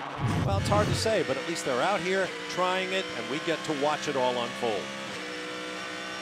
Looking at in this 25 car, trying to chase down John Edwards. We got a report from pit lane that the black car, the number 24 BMW that John Edwards is driving, did switch from the softer tire to the medium compound for this second stint. So when Lucas Lurd jumped out, he said these soft tires aren't working, make the change. That's what they did. And John has really just been streaking away, nearly 20 seconds in front of the GTLM field right now. Yeah, but now as you just see go past the sister car, the 25, Dirk Werner behind the wheel, flashing the amazingly, the way this multi-class racing works, you have cars from every category overtaking each other at any given moment. There isn't really, even though it looks on track, there's quite a big gap between, you know, the Porsche, BMW, Corvette, Ferrari. It doesn't take much for them to be right on each other's tail again. I mean, they're only split by maybe a second on the road, each car, which is actually a very nice rhythm. I'm sure the crew chiefs calling the strategy are not unhappy about them. Unless you've got the power to go by, you don't need to be up the guy's chuff. So this way, it's working quite well.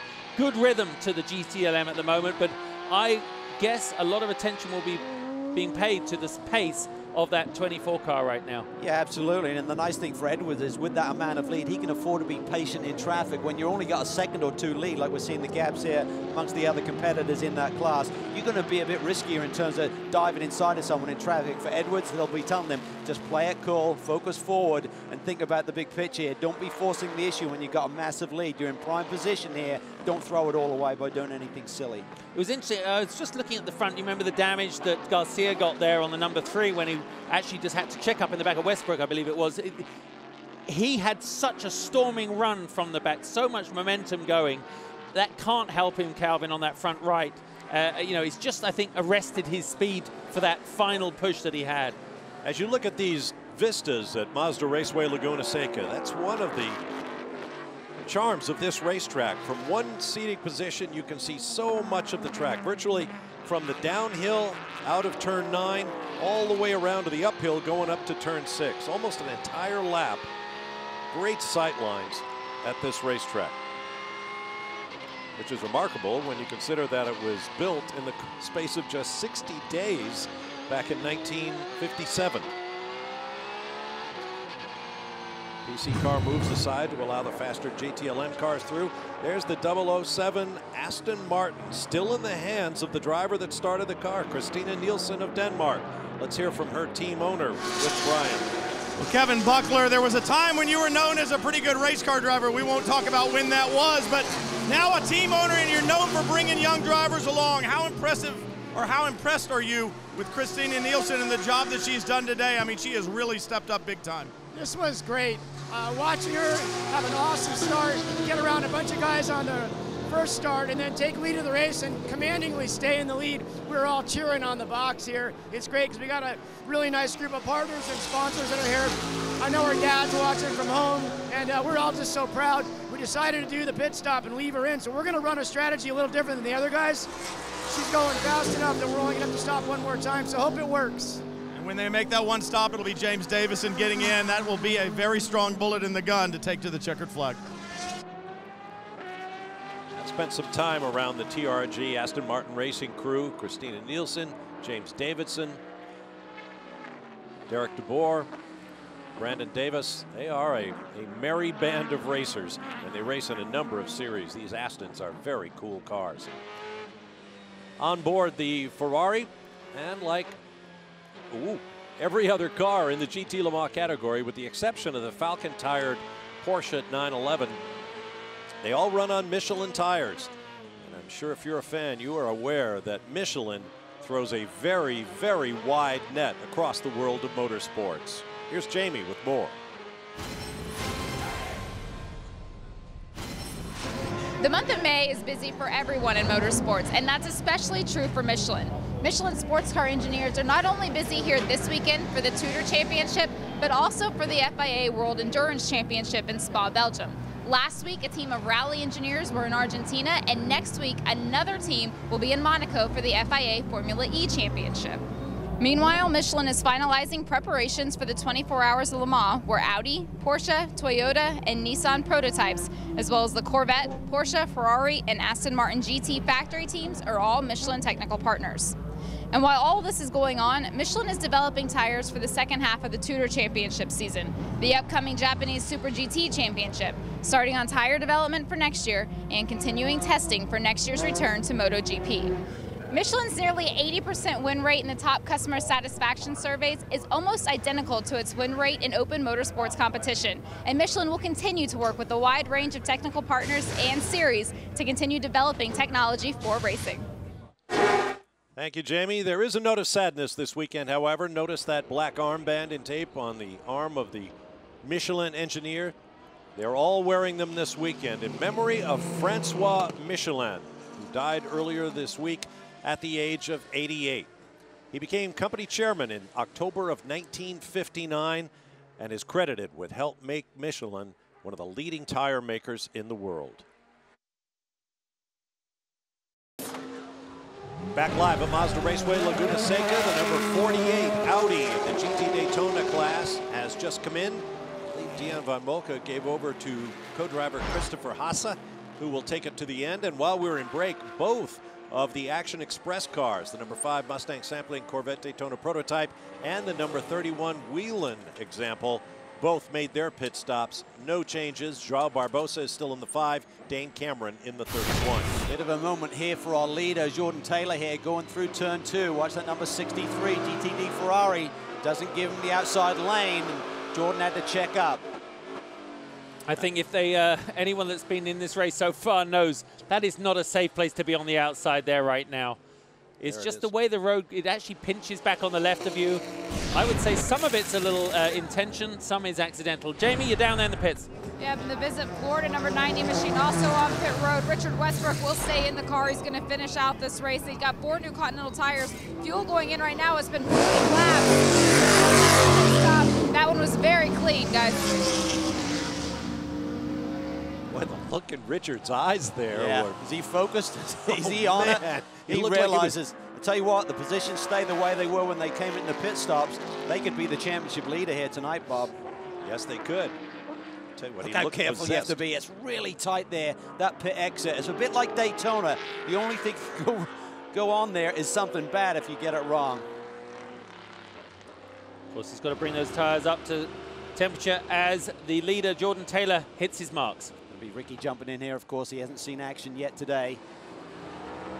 Be an Westbrook, advantage for Westbrook because he's going to be in the natural flow of this race right now. Ricky's got to get up to speed, deal with the pressure, identify the traffic. But these guys have been on fire here this season. They've seen the podium 3 times this year, but didn't get the full points at Daytona because of that drive time infraction, of course, which could really cost them the championship lead. That's where I was going with it, that Westbrook will be out there pounding around. Try to get him on the pit stop cycle. That looked like a good, clean stop to me. Yeah. I've got to read body language. You know, the way these brothers have got so familiar in this car, this is their home environment. Just his body language as he got in the car there, Calvin, very relaxed. And, you know, as my dad said, less haste, more speed when it comes to his drive change. The belts went on perfectly. He did have driver assist, but he's held up as he goes out of pit lane. Just so there's no speed limit right now. You're off the pit limiter, and you're able to get up there. Not much quicker through the actual left here. Look at that. Look at that. You can see just there shows off. The Okay. Viper. You can see what can happen. You don't have tire temp. It's an extremely tight corner, and you literally, it's like someone just pulled a rug out from underneath. You don't have the grip there. I think it's Jeff Mosing probably getting up to speed here in that Viper, and Ricky Taylor, very smart, just stayed well back out of that and let it develop. Osnegri now has the lead. He'd gotten around Barbosa into the 3rd spot. Obviously the 10 and 90 have hit pit lane. What can Negri do now?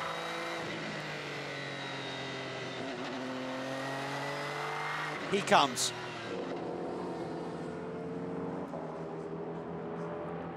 "60 kilometers an hour down pit lane." You're going to lose about 23 seconds without the service on anyone who stays out here under green flag racing. Here's the pass for the lead on the 5 car, Barbosa. Watch this traffic there. Barbosa really tight. And that means that Negri's maybe able to get on the power a little bit sooner, side by side, as they climb up over the hill and down in the brake zone. He has that inside line, and that's the critical factor. Normally aspirated V8 Chevy against turbocharged Honda 6 to Brian Till. Osnegri in very close to the wall, made it a little difficult to change left side tires. Right rear still going on, but they're waiting for fuel. No harm. You talk about how hungry Richard Westbrook is. There's one hungrier out here than Osnegri, and this Ligier Honda very, very fast. You'll have to keep an eye on him.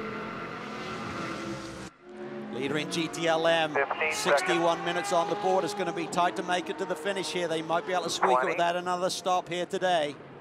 Clear out. Watch your speed going out. Dominant performance here by these guys. John Edwards.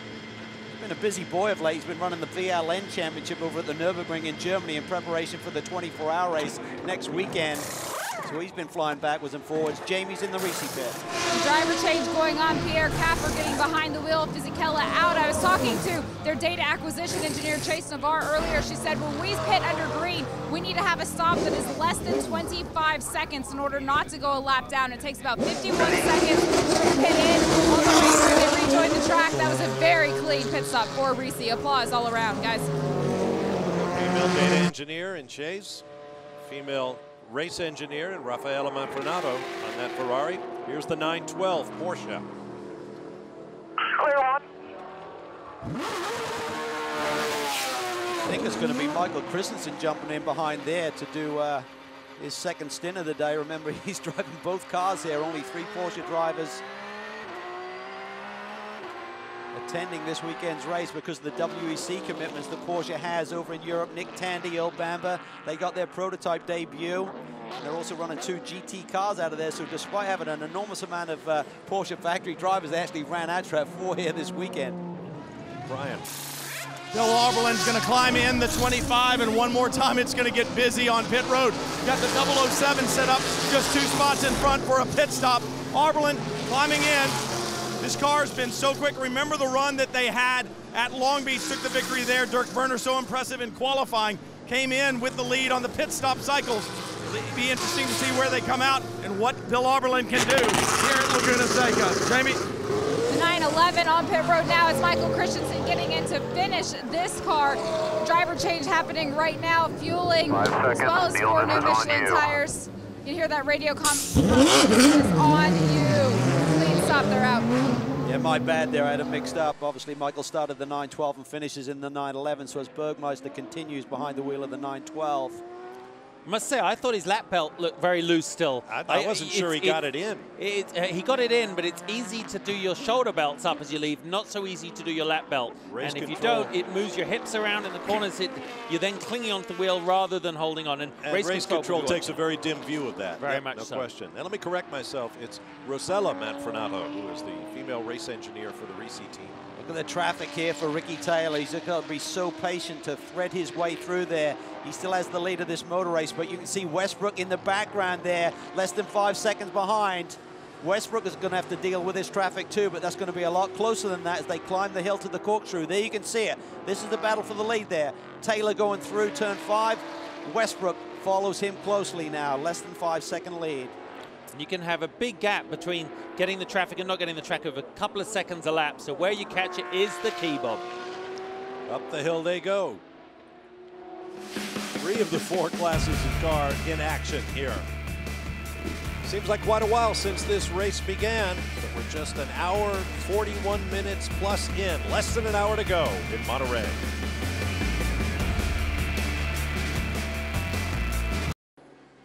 Sign up for the IMSA Insider Newsletter at IMSA.com. You can follow the TUDOR Championship on Facebook. That's Facebook.com/United SportsCar.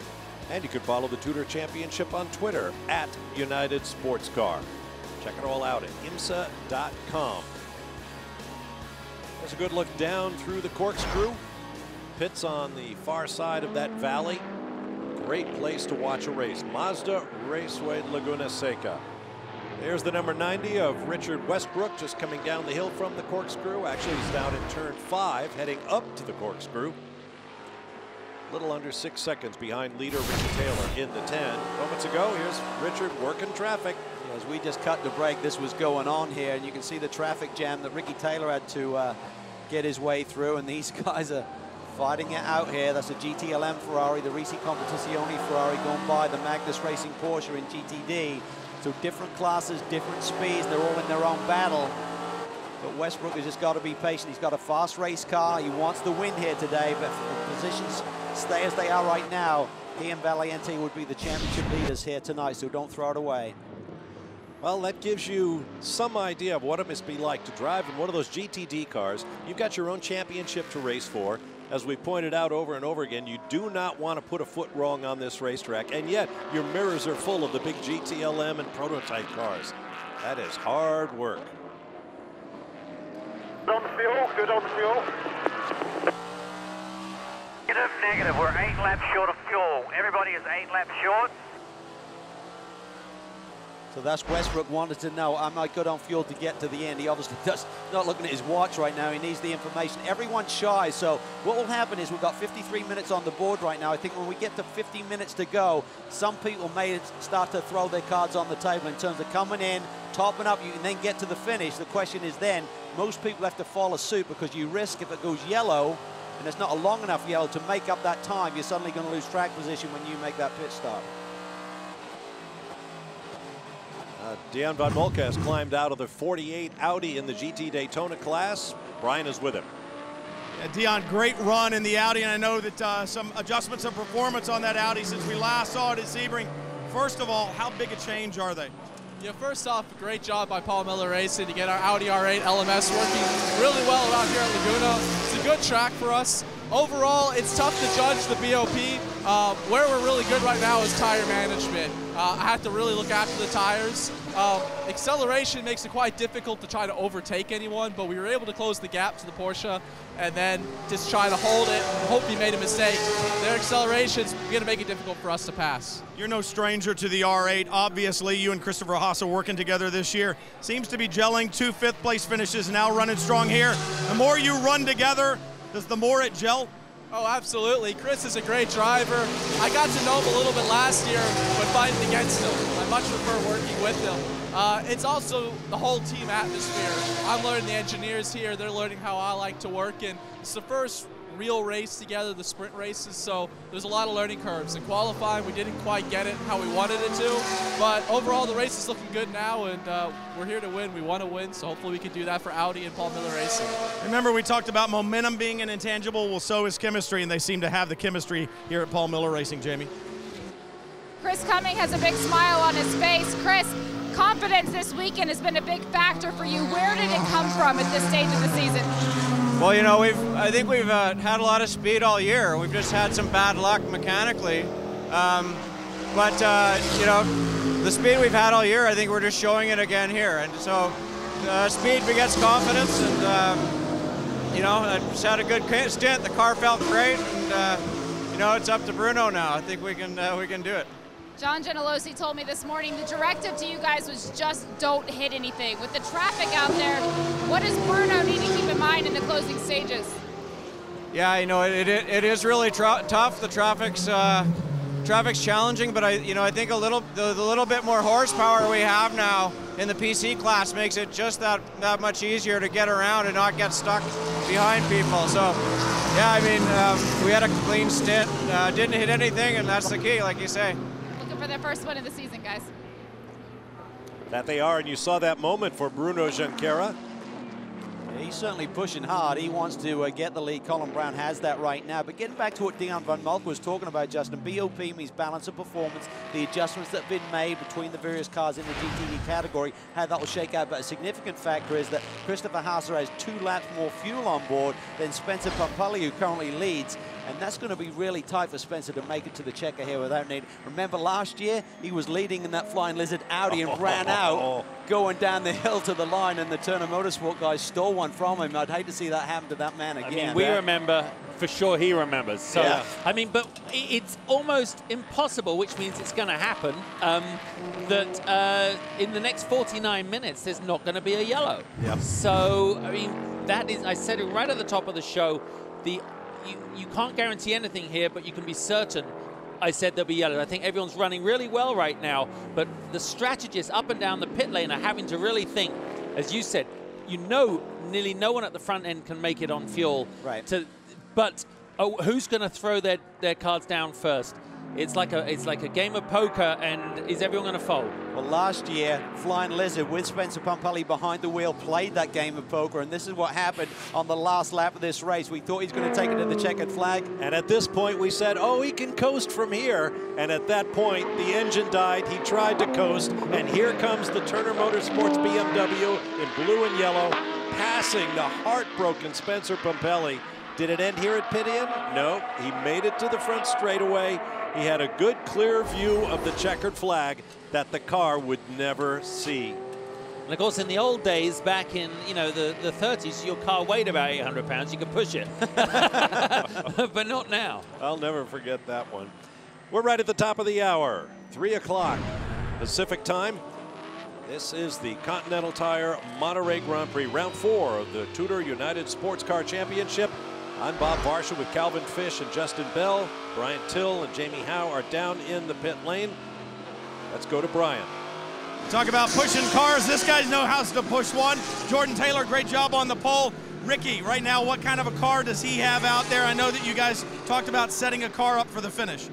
Yeah, I think the car's pretty good. The car was obviously good in qualifying over 1 lap, but it wasn't going to last over a stint, so we made a few changes for the race to kind of make the tire last through a whole stint. And I think it's working. The big thing right now is traffic and how you get it, and you can either have a lucky lap or an unlucky lap, so hopefully we have a lot of lucky laps to the end and Ricky can hold the lead. I think the other question that you got to deal with is fuel. Do you guys have enough after the last stop to make it all the way to the checker? I think we have more than everyone else, and we're saving a little bit right now. I don't think anyone can make it. Everyone's going to need a splash unless there's a yellow, so we'll see what happens. Would a yellow do it for you? I don't know if I can tell you. I think if it came out, you could be really aggressive with fuel savings and make it to the end.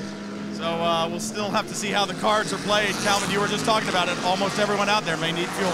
Yeah, I think they do, and it would depend on the type of yellow. Remember when we get to the final 30 minutes of this race, it's the shorter yellow procedure, so that may not get you enough fuel save. If you catch one now between 47 minutes to go as we sit right now and 30 minutes, it's the full caution procedure. It takes a long time. They can save fuel. That may be enough, but certainly it's going to be very tight for everyone in the prototype class.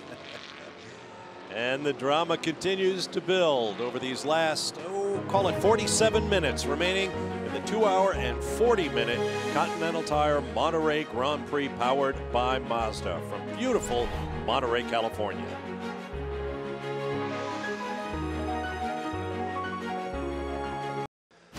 Back live in Monterey, time for our Porsche news and notes. We hope you enjoyed the 6 hours of Spa-Francorchamps WEC race here on Fox Sports earlier today.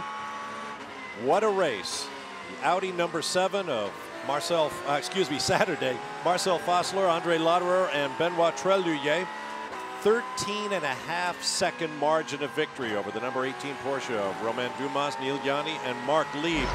Audis finished 1st, 4th, and 7th. Porsche's 2nd and 6th. Toyota's 5th and 8th, as all roads lead to the 24 hours of Le Mans that you will see here on the Fox family of networks beginning Saturday, June 13th, 8:30 a.m. Eastern Time, live on Fox Sports 2. And by the way, some familiar names from the TUDOR United SportsCar Championship. The Tequila Patron cars, Ed Brown, Johannes van Overbeek, John Fogerty, finished 8th in LMP2. Scott Sharp, Ryan Dial, David Hannemeyer Hansen, and the other brand new Ligier LMP2 car, 9th. And the team of Patrick Dempsey, Patrick Long, and Marco Seifried in a Porsche 911 finished 5th in GTE AM. Now we head for Le Mans. I've been getting Saturday and Sunday mixed up all weekend. To Jamie Howe.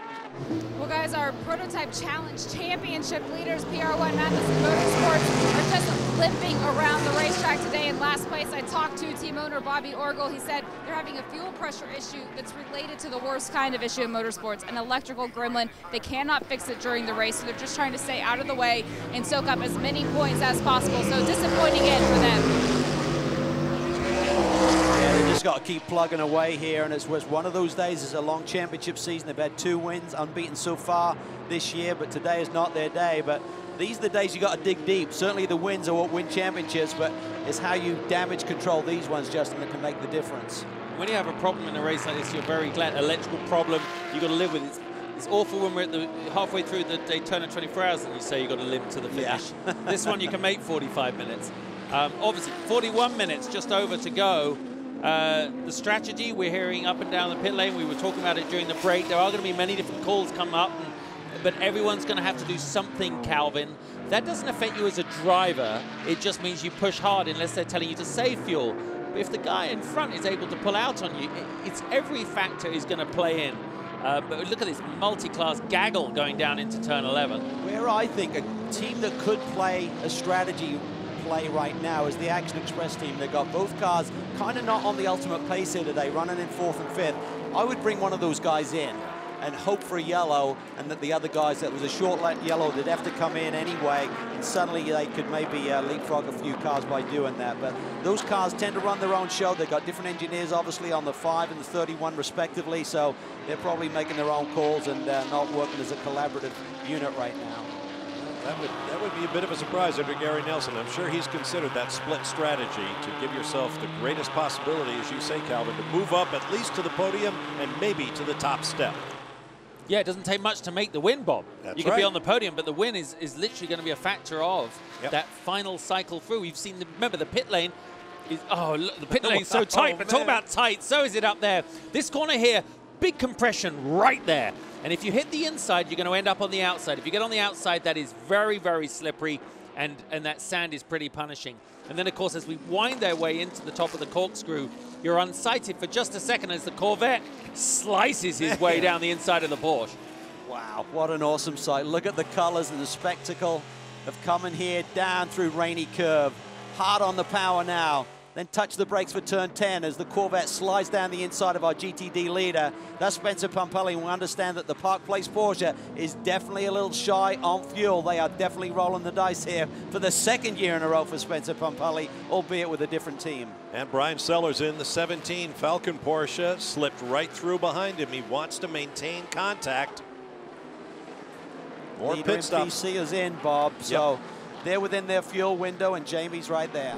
They've been within their fuel window for a couple laps, Calvin. They were on the radio with Colin saying, how are your tires? Do you want to stop now or do you want to wait? Colin said, I feel like the tires are just fine. These Continentals are holding up well. What's the pace like? And he was still running times quicker than the rest of the competition at the end of this stint. So they went ahead, left him out, putting 4 new Continentals on right now, topping it off with fuel. Colin will be good to the end of this race, going for a win today. I think the reason they may have called him then was the amount of traffic that he was dealing with. He was probably going to lose 5 to 10 seconds there getting through that big gaggle of traffic that we saw up in the corkscrew. So bring him in.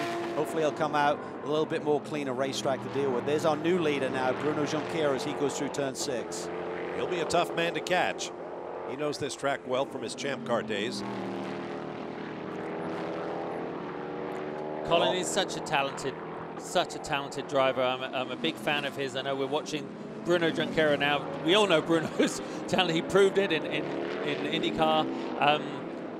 These cars suit a lot of these ex-Formula drivers, but this is the strategy unfolding now, Calvin. Taylor Crew is on the wall, and the car is in the hands of Ricky. Pit now, Rick. Pit, pit, pit.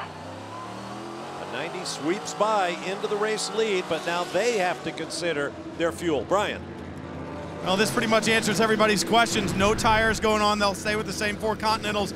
Timed fuel stop. You see the line that's tied to the fueler. They pulling back a little hesitation at the start, and then off they go. That's a leash. That is. There wasn't no doubt about it. You're coming out, like it or not. Yeah. No, but from this moment, it's rather like in any sport or anything, the person that has the guts to lay it down first based on the data they know actually then affects everybody else. So it does. It certainly does. Because if you get a yellow now, we're still 37 minutes on the board, Justin. Pit lane will be closed. Suddenly those other guys can't respond by coming into the pit. So it'll be interesting to see how the dominoes fall here in terms of everyone else following suit. I'm still surprised the Action Express guys didn't bring one of their cars in. Yeah. And we got traffic right now. I mean, West is not able to go through. I mean, he's carving his way through. But actually, that was great, wasn't it? As we watched him go past the number 3 there of Jan Magnussen as he makes his way. He's also going to dive down the inside. This is absolutely what they did not need was a gaggle of traffic here, because if he does come to pit lane, this would have been a slow in-lap. He stays out. Take another shot. He pitted before the 10 car did on their last pit stop, so he's got a lap less fuel on board before the 10 car topped off, of course. You get a hot lap in and then perhaps. Just answer the fucking question. Oops, sorry about that. No, but in England that actually means flipping, so it's completely different. Don't worry about that, guys. They're arguing this is high intensity right now. Exactly. Because right behind him, he has next in line, and that is meaning, you know, there's a lot on the line here. That's intense. That's the visitflorida.com pits. Well, again, I think if they follow suit and they have a good clean stop, they could be the championship leaders tonight. If they wanted to go for the win, maybe you'd roll the dice a little bit more, but got to think big picture, I feel, and I think Richard Westbrook was just saying, come on, let's make a decision here. What are we going to do? Yeah. Whatever it is, you stand by it and then live with it, because if you don't make the right call right now, or a call, you could be really unseated if something goes wrong. Key's going to be what sort of traffic did Ricky Taylor get in his outlaps? He doesn't pit. He stops out. I tell you what, it's going to be, they're rolling the dice here, because remember, after that 30-minute mark, pit lane doesn't open. Pit lane will close. They'll all be short. Yeah, short yellows. Which is 4 minutes 56 away, guys. So he's right up against. He's got 3 laps, basically. 2 more to come in on. Language aside, wouldn't you like to be listening to those radio transmissions as they consider the options? Right now, you see 90 car has clear track for a little bit ahead of him. If Richard can get the hammer down here and lay down a couple of good laps, maybe that'll be enough to leapfrog around the 10, but he's really got his work cut out. Of course, we're not seeing right now by focusing on the 90 car. Here comes the 10. What sort of traffic has Ricky Taylor had to encounter here over the last couple of laps? Well, he's last lap. Oh, that's okay. He's last lap.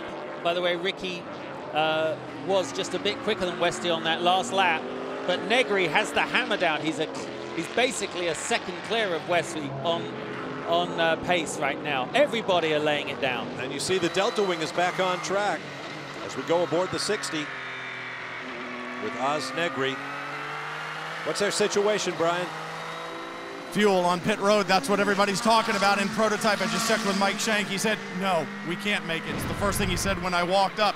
He said, I'm hoping for a yellow. And I said, but Mike, if you get that 30-minute, if that yellow within 30 minutes, he said, I know, we've got to make a decision. They got to make a decision at Park Place in GT Daytona as well. Spencer Pumpelly being told right now to save fuel. He knows about saving fuel at this racetrack, and he knows what happens when you don't save enough. Just think back a year. Uh-huh. It's a great directive from the team saying, go fast, save fuel. 60 is in. Oz Negri will bring that Ligier Honda. Come on down, fuel only. There is a 37-mile-an-hour pit lane speed limit. You can will it faster, but it won't. Hits its marks perfectly. Good clearance. It's a great performance by the 60 crew, but I know they expected more here. They knew that this racetrack should suit this race car, Brian. Well, it was a little less ceremonious than a leash on your belt. They actually hit this fueler with a stick when the time was up. So it's the guys that are fueling these cars that are being punished right now. I saw that coming. I think Justin talked about it. Those are the guys that stand there on the front line and lay it all down so the drivers can get the glory. All that high-tech stuff. I like the leash, though, because there's no doubting there. It's not like, is someone tap me on the shoulder or not? When you get that yank, you know. I mean, I have an electric collar on my kids. I'd advocate that. That's why you don't tap with that stick. You whack the fueler. One lash.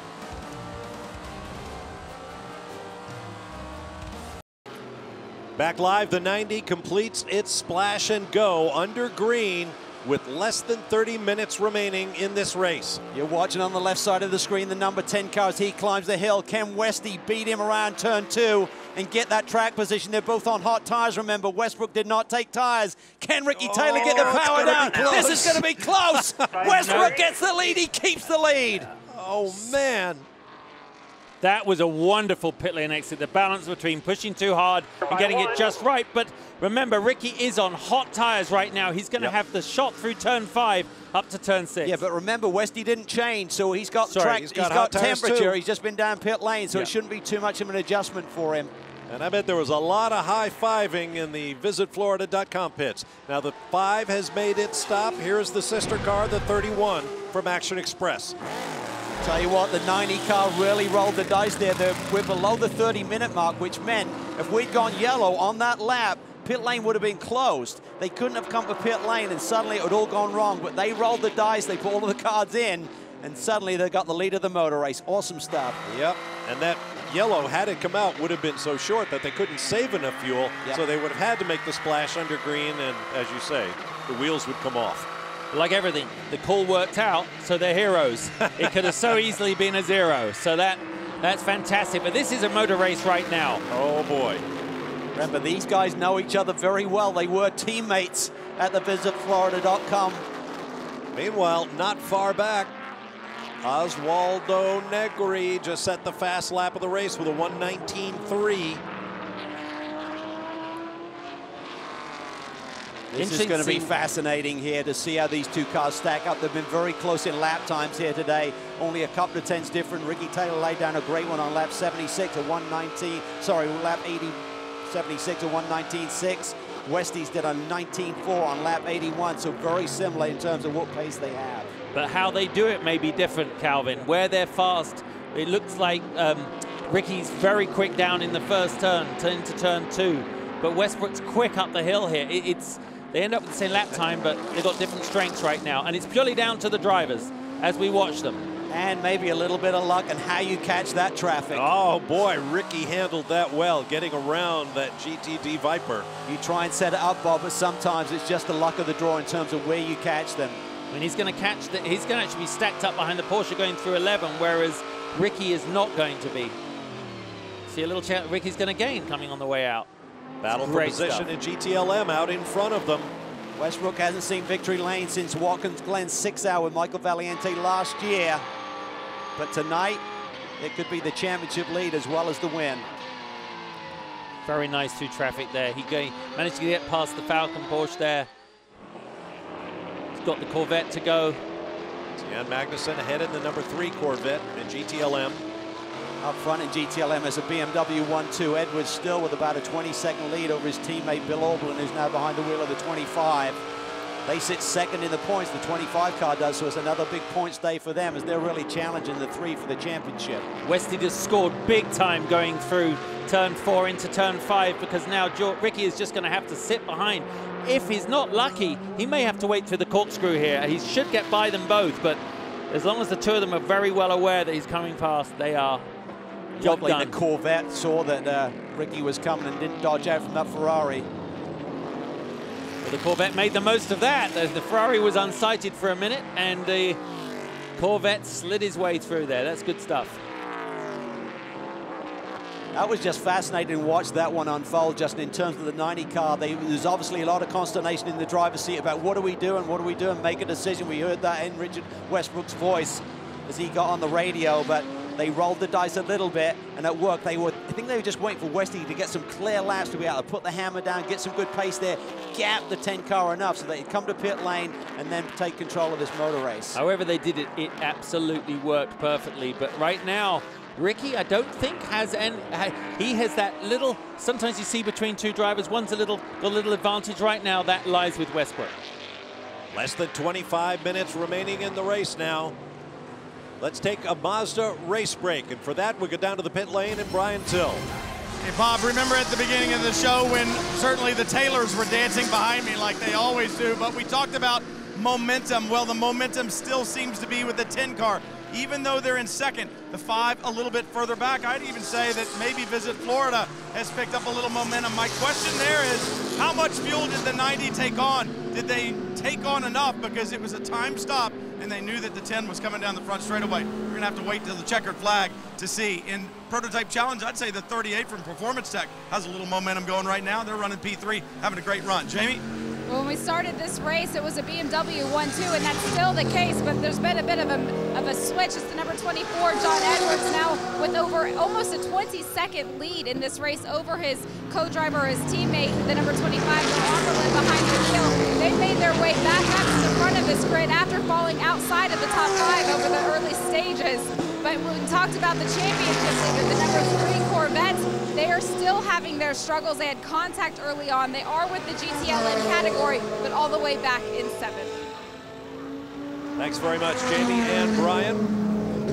Meanwhile, it seems like Richard Westbrook can't go anywhere without the company of one of those yellow GTLM Corvettes. And let's not forget, we've been talking prototype and GTLM over the last few minutes. We've still got that GTD battle. Can Pampelli hang on? He's could be on fumes when he comes down the hill once again if we stay green here. Oh, that couldn't possibly happen 2 years in a row in 2 different cars to the same man, could it?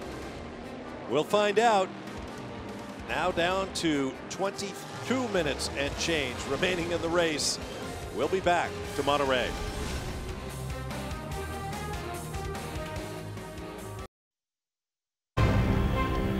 2 hours and 20 minutes into round 4 of the TUDOR United SportsCar Championship, and it has been a pretty epic day here at Mazda Raceway Laguna Seca. All the excitement that we expect from the TUDOR Championship and then some. And we now have less than 19.5 minutes to go and several great battles going on. This is the prototype fight between Richard Westbrook and Ricky Taylor in a pair of Corvette Daytona prototypes. Bruno Junqueira pretty much has things his own way in prototype challenge. John Edwards and Bill Auberlen are looking to make it a 1-2 on the podium after a 1-2 in qualifying for BMW, celebrating its 40th year of pro racing here in North America. And a great battle in store at GT Daytona as well, as Spencer Pumpelly tries to hold off Christopher Haase. There's our Continental Tire race recap. See your class leaders, just 2 cautions. Last year, this race was held in 2 races of 2 classes each. One went caution-free, the other had just 2. So despite all the bumping and grinding and contact and spinning and off-track excursions, it's been a pretty clean race. It's been an awesome race. I think everyone predicted a few more cautions than we've seen here today, simply because when you got 4 classes running together, we've seen the speed differences, and the fact if you get off here, Justin, it's a gravel trap. As Bo Barfield, the race director, said, everything's soft. You just sink, you're not going anywhere unless you just keep the power down and try and plow through it. But typically, guys, get out of the power, you're stuck. There's no option but to run a caution, so it's been a very clean race in that respect. What a day for this man. Yeah, John Edwards, since they put those medium tires on, and this car just come alive. I mean, Lucas Luhr had the lead with the soft tires on that he qualified on.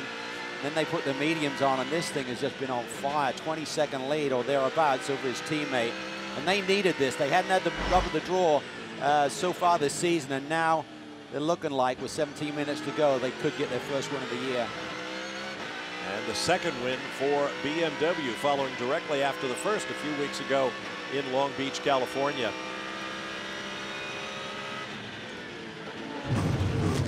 Over in Prototype Challenge, there's Bruno Junqueira amidst traffic at the top of the corkscrew. Curious to know whether the 11 car is good on fuel. 25 laps on the board. It's going to be tight for those guys. He has a nice cushion though, Calvin. I mean, he's almost in the fact he could come in and go out and still hold the lead. It's pretty much the same delta that he had, that Westbrook had to Taylor. Yeah, it's going to be a similar scenario, and I'm sure he's got the hammer down. It's a question, are you trying to save fuel, or do you want to try and gap the second place car so you have enough time to come to pit lane? That's always the conundrum. Here's the GTD battle as the race leader, Richard Westbrook, comes by. See the 73 Park Place Porsche. That's Spencer Pumpelly. Yeah, and look right behind him. There's the Paul Miller Racing Audi. He's not that far behind. It is very tight, about 1.5 seconds coming over the stripe the last time. Now let's listen to the car radio of the 90. I don't want any information. I'm just going to drive it home. So don't call to the inform. That's a bit of Kimi Räikkönen-like, leave me alone, I know what I'm doing. It really was, but I know what Wesley's like. There is no more cards to play right now. All he can do is drive as fast as he can, focus on the traffic, not get sort of, I'm not saying disorientated by his team, but he can't deal with the same factors they're dealing with. That's why you have a pit crew. Absolutely, like you said, there's no cards to play. He's got the lead. Ricky's fast, he's behind him. He doesn't need to hear the gap. He's just dealing with traffic. He needs to be totally focused here and just making the right moves. And he knows Ricky Taylor well. These guys were teammates just 2 seasons ago with the 90 car. Let's go down to Brian. Lucas Luhr watching on as John Edwards runs out in front. Lucas, I know that you started on a softer compound tire. They went to the intermediate. Was the soft just not going to last as the day heated up? Yeah, we took a little bit of risk. We were planning of having not such nice weather today, and I had to suffer a little bit in the first stint. But we got a little bit lucky with the yellow as well, so we didn't have to extend the first stint that long, and then we switched to the medium, and now it's fine. I think we were also the only car on the softs. It's a little tricky. Little tricky. If you think this was tricky, you should have seen his qualifying laps yesterday. I'd say that was a little exciting. Well, he knows his way to victory lane, Bob. He's won there 7 times, Lucas Luhr, looking for another one. We'll take another break and return. Now less than 15 minutes remaining in round 4 of the TUDOR United SportsCar Championship. Coming up on 13 minutes remaining as we welcome you back live to Mazda Raceway Laguna Seca and the Continental Tire Monterey Grand Prix powered by Mazda. With Calvin Fish and Justin Bell, I'm Bob Varsha. Brian Till and Jamie Howe are in the pit lane. We've got great battles, and this one's going to go all the way to the flag. Right now we're riding on board with Ricky Taylor. We were just then, and Ricky's biggest job, I was just thinking to myself, was he's got to stay composed and not get frustrated, because Richard Westbrook in the 90 out front, only 2 seconds ahead as he went across the line just then. It goes back and forth between 1 second to 3 seconds depending on traffic. Richard does seem to get the brakes a little bit more, but obviously on balance they're working out quite the same, otherwise he'd be pulling out more. So Ricky cannot get frustrated at this moment. Brian? Just checked in with Wayne Taylor Racing, talked to Wayne, talked to Jordan Taylor, and I said, first of all, do you think the 90 took enough fuel? They said, yeah, we had him on the stopwatch. He didn't just go because we were coming down the front straightaway. They did take enough fuel. And I said, does Ricky have anything? And he said, no. The 90 found something this morning in warm-up. They are hooked up. They have us covered right now. We'll need some luck to get it done. Jamie? Well, before commercial break, Calvin, you were asking whether or not the 11 would be good on fuel to the end of this race. I just checked in with Paul Gentilozzi. He said not only are they good, they're going to have 4 laps worth of extra fuel in the tank in the checker flag. Well, that's great. So they did an awesome job here, because I thought the 54 car were in great shape. They sit in 2nd place. And if they stay there, that's going to be their 3rd consecutive runner-up position this season, finishing behind the 52 car in the first 2 rounds of this championship. So great management of this race by the RSI boys. Paul Gentilozzi and his son John really do an excellent job, and Chris Cummings certainly had great pace this weekend, and Bruno's trying to bring it home for their first win of the year. Yeah, the 52 car, the class leading machine, is several laps down to the class leaders. So the 54 car of the reigning champions, John Bennett, Colin Brown, will have a chance to make up ground in the championship as we get set for the next race on the schedule coming up at Belle Isle, Detroit at the end of the month. Just got a message from this team, the 60 squad, who believe that when they had that hip check by Dane Cameron early in this race, it may have taken the edge off the performance, because I've been looking at the lap times, and everyone here this weekend said this is going to be the car to beat. With Oz Negri behind the wheel, they just haven't seen the sort of advantage that we saw in some of the practice sessions earlier this weekend. Very big disappointment, I'd imagine, for that group. Podium is great, but they really felt that this track was one where they could really take advantage of switching to this P2 configuration machine. There was a lot of contact in those opening few laps, and right now as they wind their way down into turn 2 there. Saw this at Long Beach, Bob, with Joao Barbosa and Dane Cameron running line astern here for the 4th and 5th position. Eventually, Barbosa clipped the wall, and that gave the 4th spot to Dane on that day. So both cars seem to run a similar pace. So the speed was in the truck at Long Beach with the 31. It wasn't with the 5. But here, both cars seem to not have the ultimate pace that we're seeing from the 90, the 10, the 60 and such today. They've actually run the same lap times pretty much the whole way through the race. They're now running, you know, literally behind, you know, in line here. You're right there. Good analysis. They are absolutely running the same problems or the same benefits to both of them. Got another break coming up. It'll be a short one, just 1 minute in length. So stick around. We'll be right back. There'll be about 8.5 minutes remaining when we return to Mazda Raceway Laguna Seca.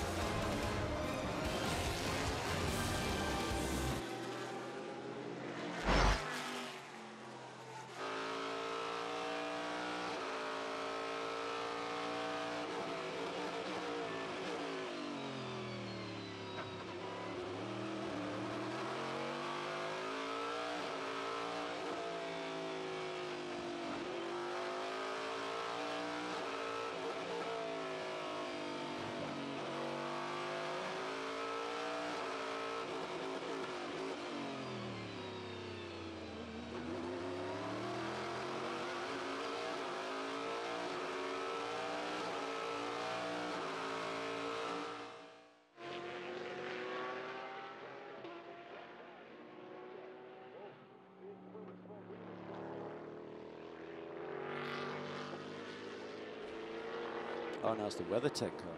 Wow.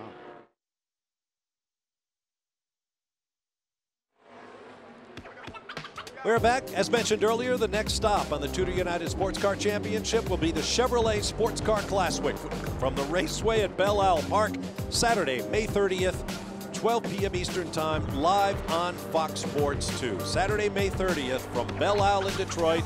Don't miss it. Back live at Mazda Raceway, Laguna Seca. We are green with 8 minutes remaining.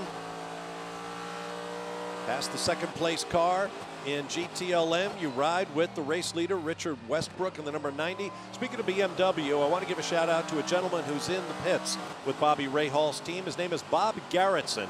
Rahal, Garrettson, and Brian Redmond teamed up in a Porsche to win the 1981 Rolex 24 at Daytona. Bob also won the 78 Sebring 12 Hours. He was the 1981 World Sports Car Drivers Champion. He's 81 years young. He's having a great time this weekend. Good to see him at the racetrack.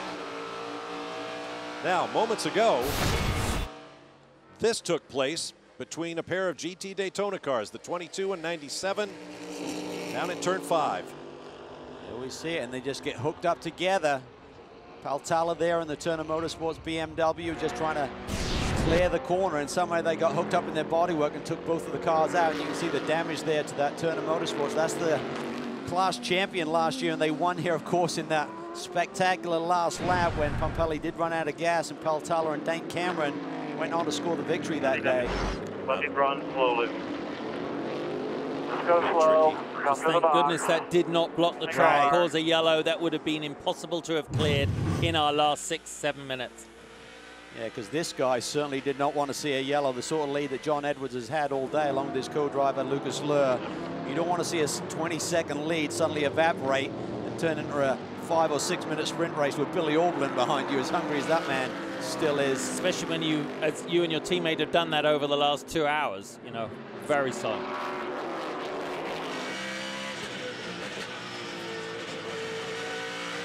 For the 25 with Bill Auberlin.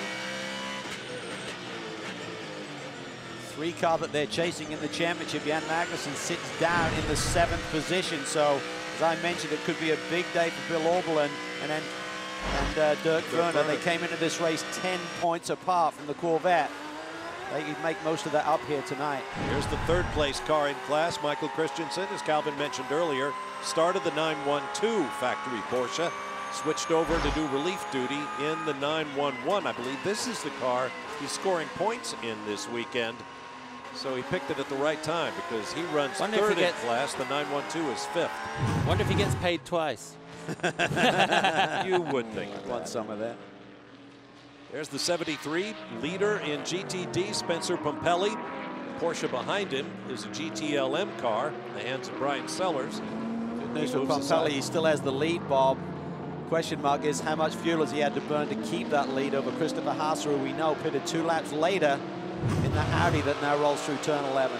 But do you ever wonder what 1 second is like on a racetrack when you're looking at it right now? That is all 1 second is. It takes nothing to undo one bit of traffic. It was 2 seconds behind the last lap. It's now 1 second. That is what traffic does for you. But perhaps even more important, he can see the car ahead. Oh, I'm sure that makes it easier. You can to close sense it, Bob. It's so much more. You actually believe with the little ebb and flow between corners, you believe you're really catching at one moment, and then at the end of the straight, you feel like you're losing. But more on the 90 with Jamie. Well, I just checked in with Michael Valiente, who's watching on the pit box, and he said that they are struggling a little bit right now. They think that the 10 car is better on long runs in terms of tire wear than they are. So he said Richard is having to work out behind the wheel of that machine. Well, he's going to be fighting for this one. I mean, Richard is really determined this year to try and get a championship. And they typically dig themselves a little bit of a hole at the beginning of the championship season, then come on strong.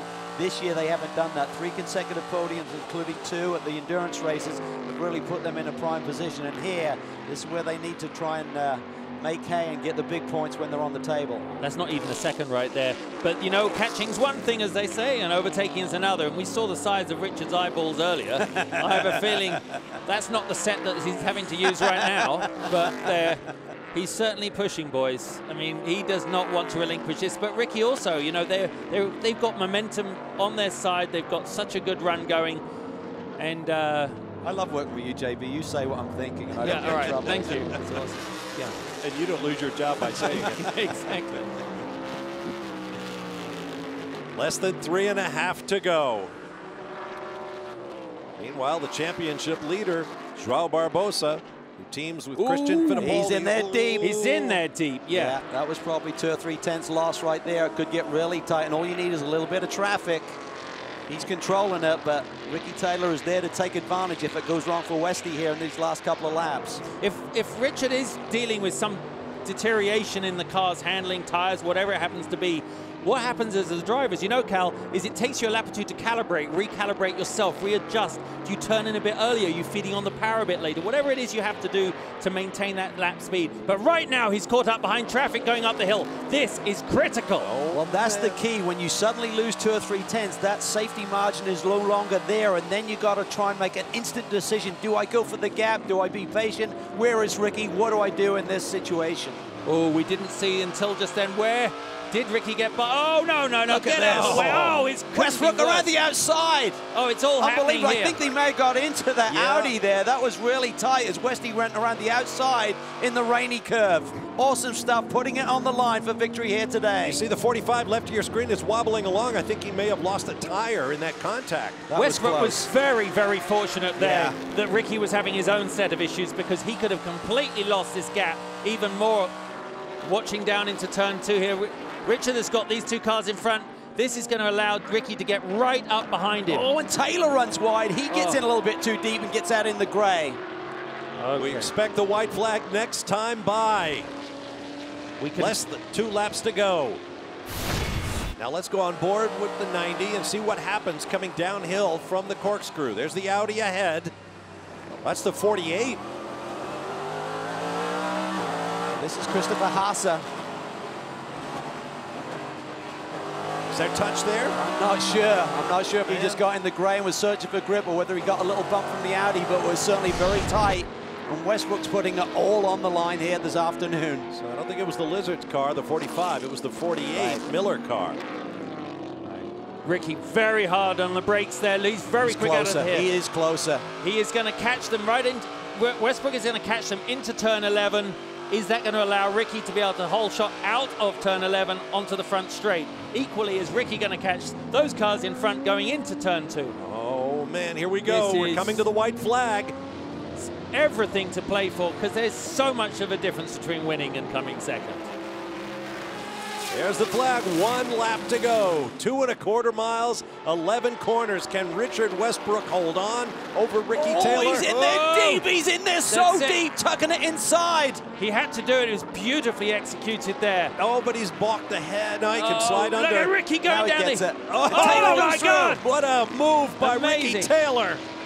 Ricky has to slide down the middle of the 007 there. It's going to hurt him. That hurt his momentum through turn 4. Michael Valiente can't believe it. Jordan Taylor looking on as his brother has the 10. Total commitment by the 90 car today with Richard Westbrook. He has been on a tear. Both drivers absolutely giving it their all. Now, unless there's slower cars in front, I think Richard has got a great handle on this down the last few corners. Oh, we've said that before at this racetrack. That's why I'm saying it, Bob. I'm saying it to sort of provoke some cosmic, karmic reaction. Oh, look at the line that Ricky's taking through the corkscrew. He made the corkscrew a 1-turn corner. He straightened the corkscrew, you might say. I'm not going to say it. No, you're not. I'm not going to say it. Don't pull a Diffie, and I know he's watching. I know he is. Now I'm going to say it. Yes, Richard Westbrook will hold on and win here at Mazda Raceway Laguna Seca. On board the 24 GTLM leader, John Edwards, makes it 2 in a row for BMW. Wow, what a run for the BMW team. A 1-2 finish. Looking for the number 11. There he is.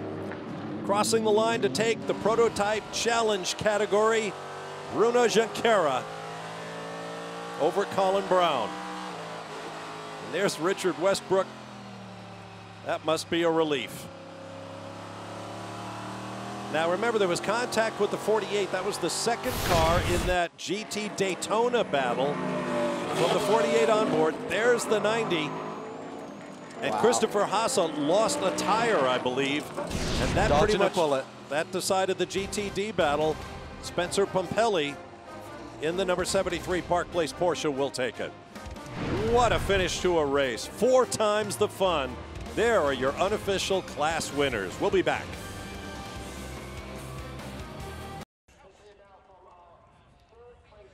Back at Mazda Raceway, Laguna Seca, Richard Westbrook climbs out of the number 90 VisitFlorida.com Corvette Daytona prototype, greeted by Michael Valiente, who started the car. They had a very eventful day, to say the least.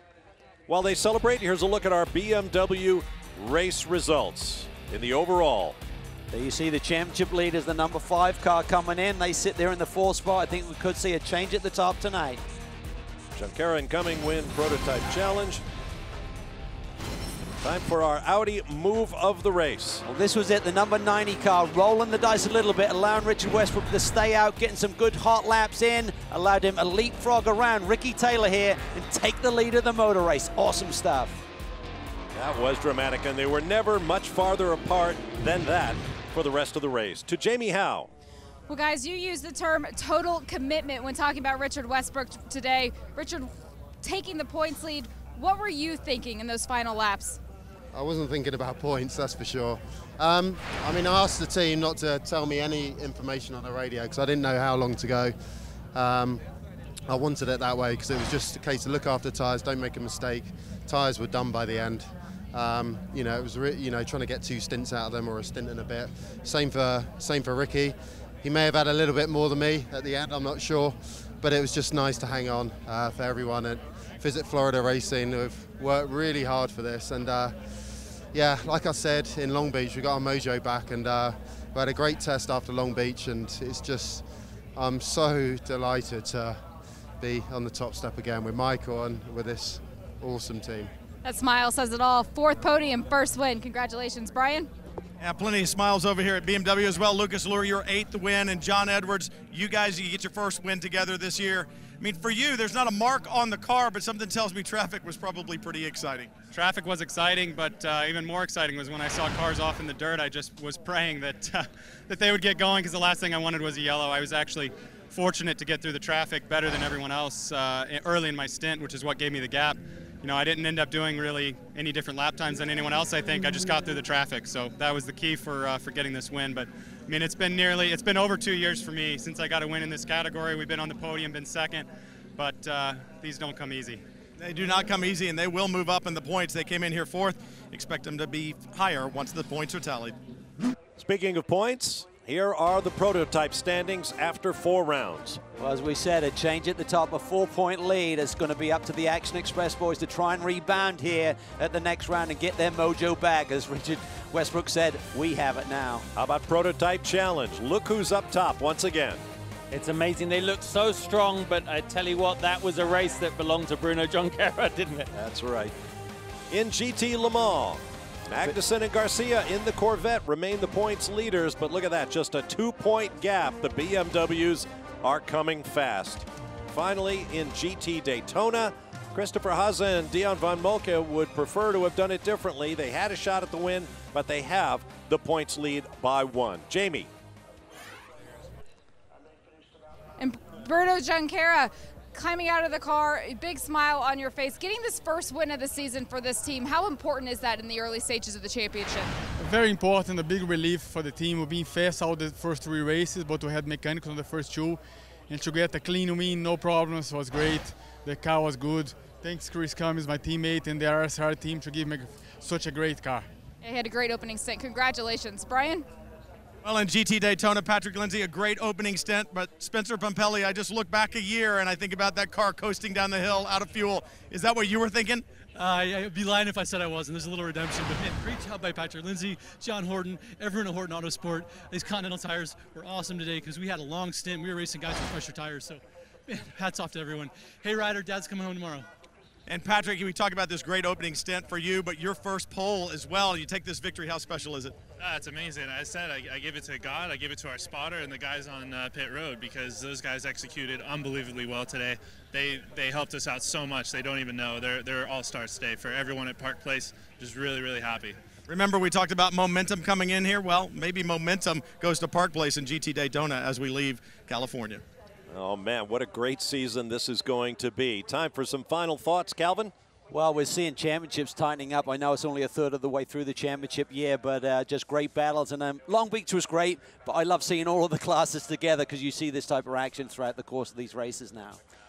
If whatever I say, the opposite happens. Premeditating a disaster out there in terms of the yellow fever. Well driven by everybody. Hard, close racing. Great officiating because you didn't arrest the flow of this race with over officiating. Great job. No question about it. The next stop will be Detroit, a very different circuit from what we saw today. Flat, fast, concrete walls all around. The raceway at Belle Isle. That'll be May 30th at noon on Fox Sports 2. Thanks for joining us. For Calvin Fish, Justin Bell, Jamie Howe, and Brian Till, I'm Bob Varsha. Enjoy the rest of your weekend. We'll see you from Detroit on May 30th. Until then, so long from Monterey, California.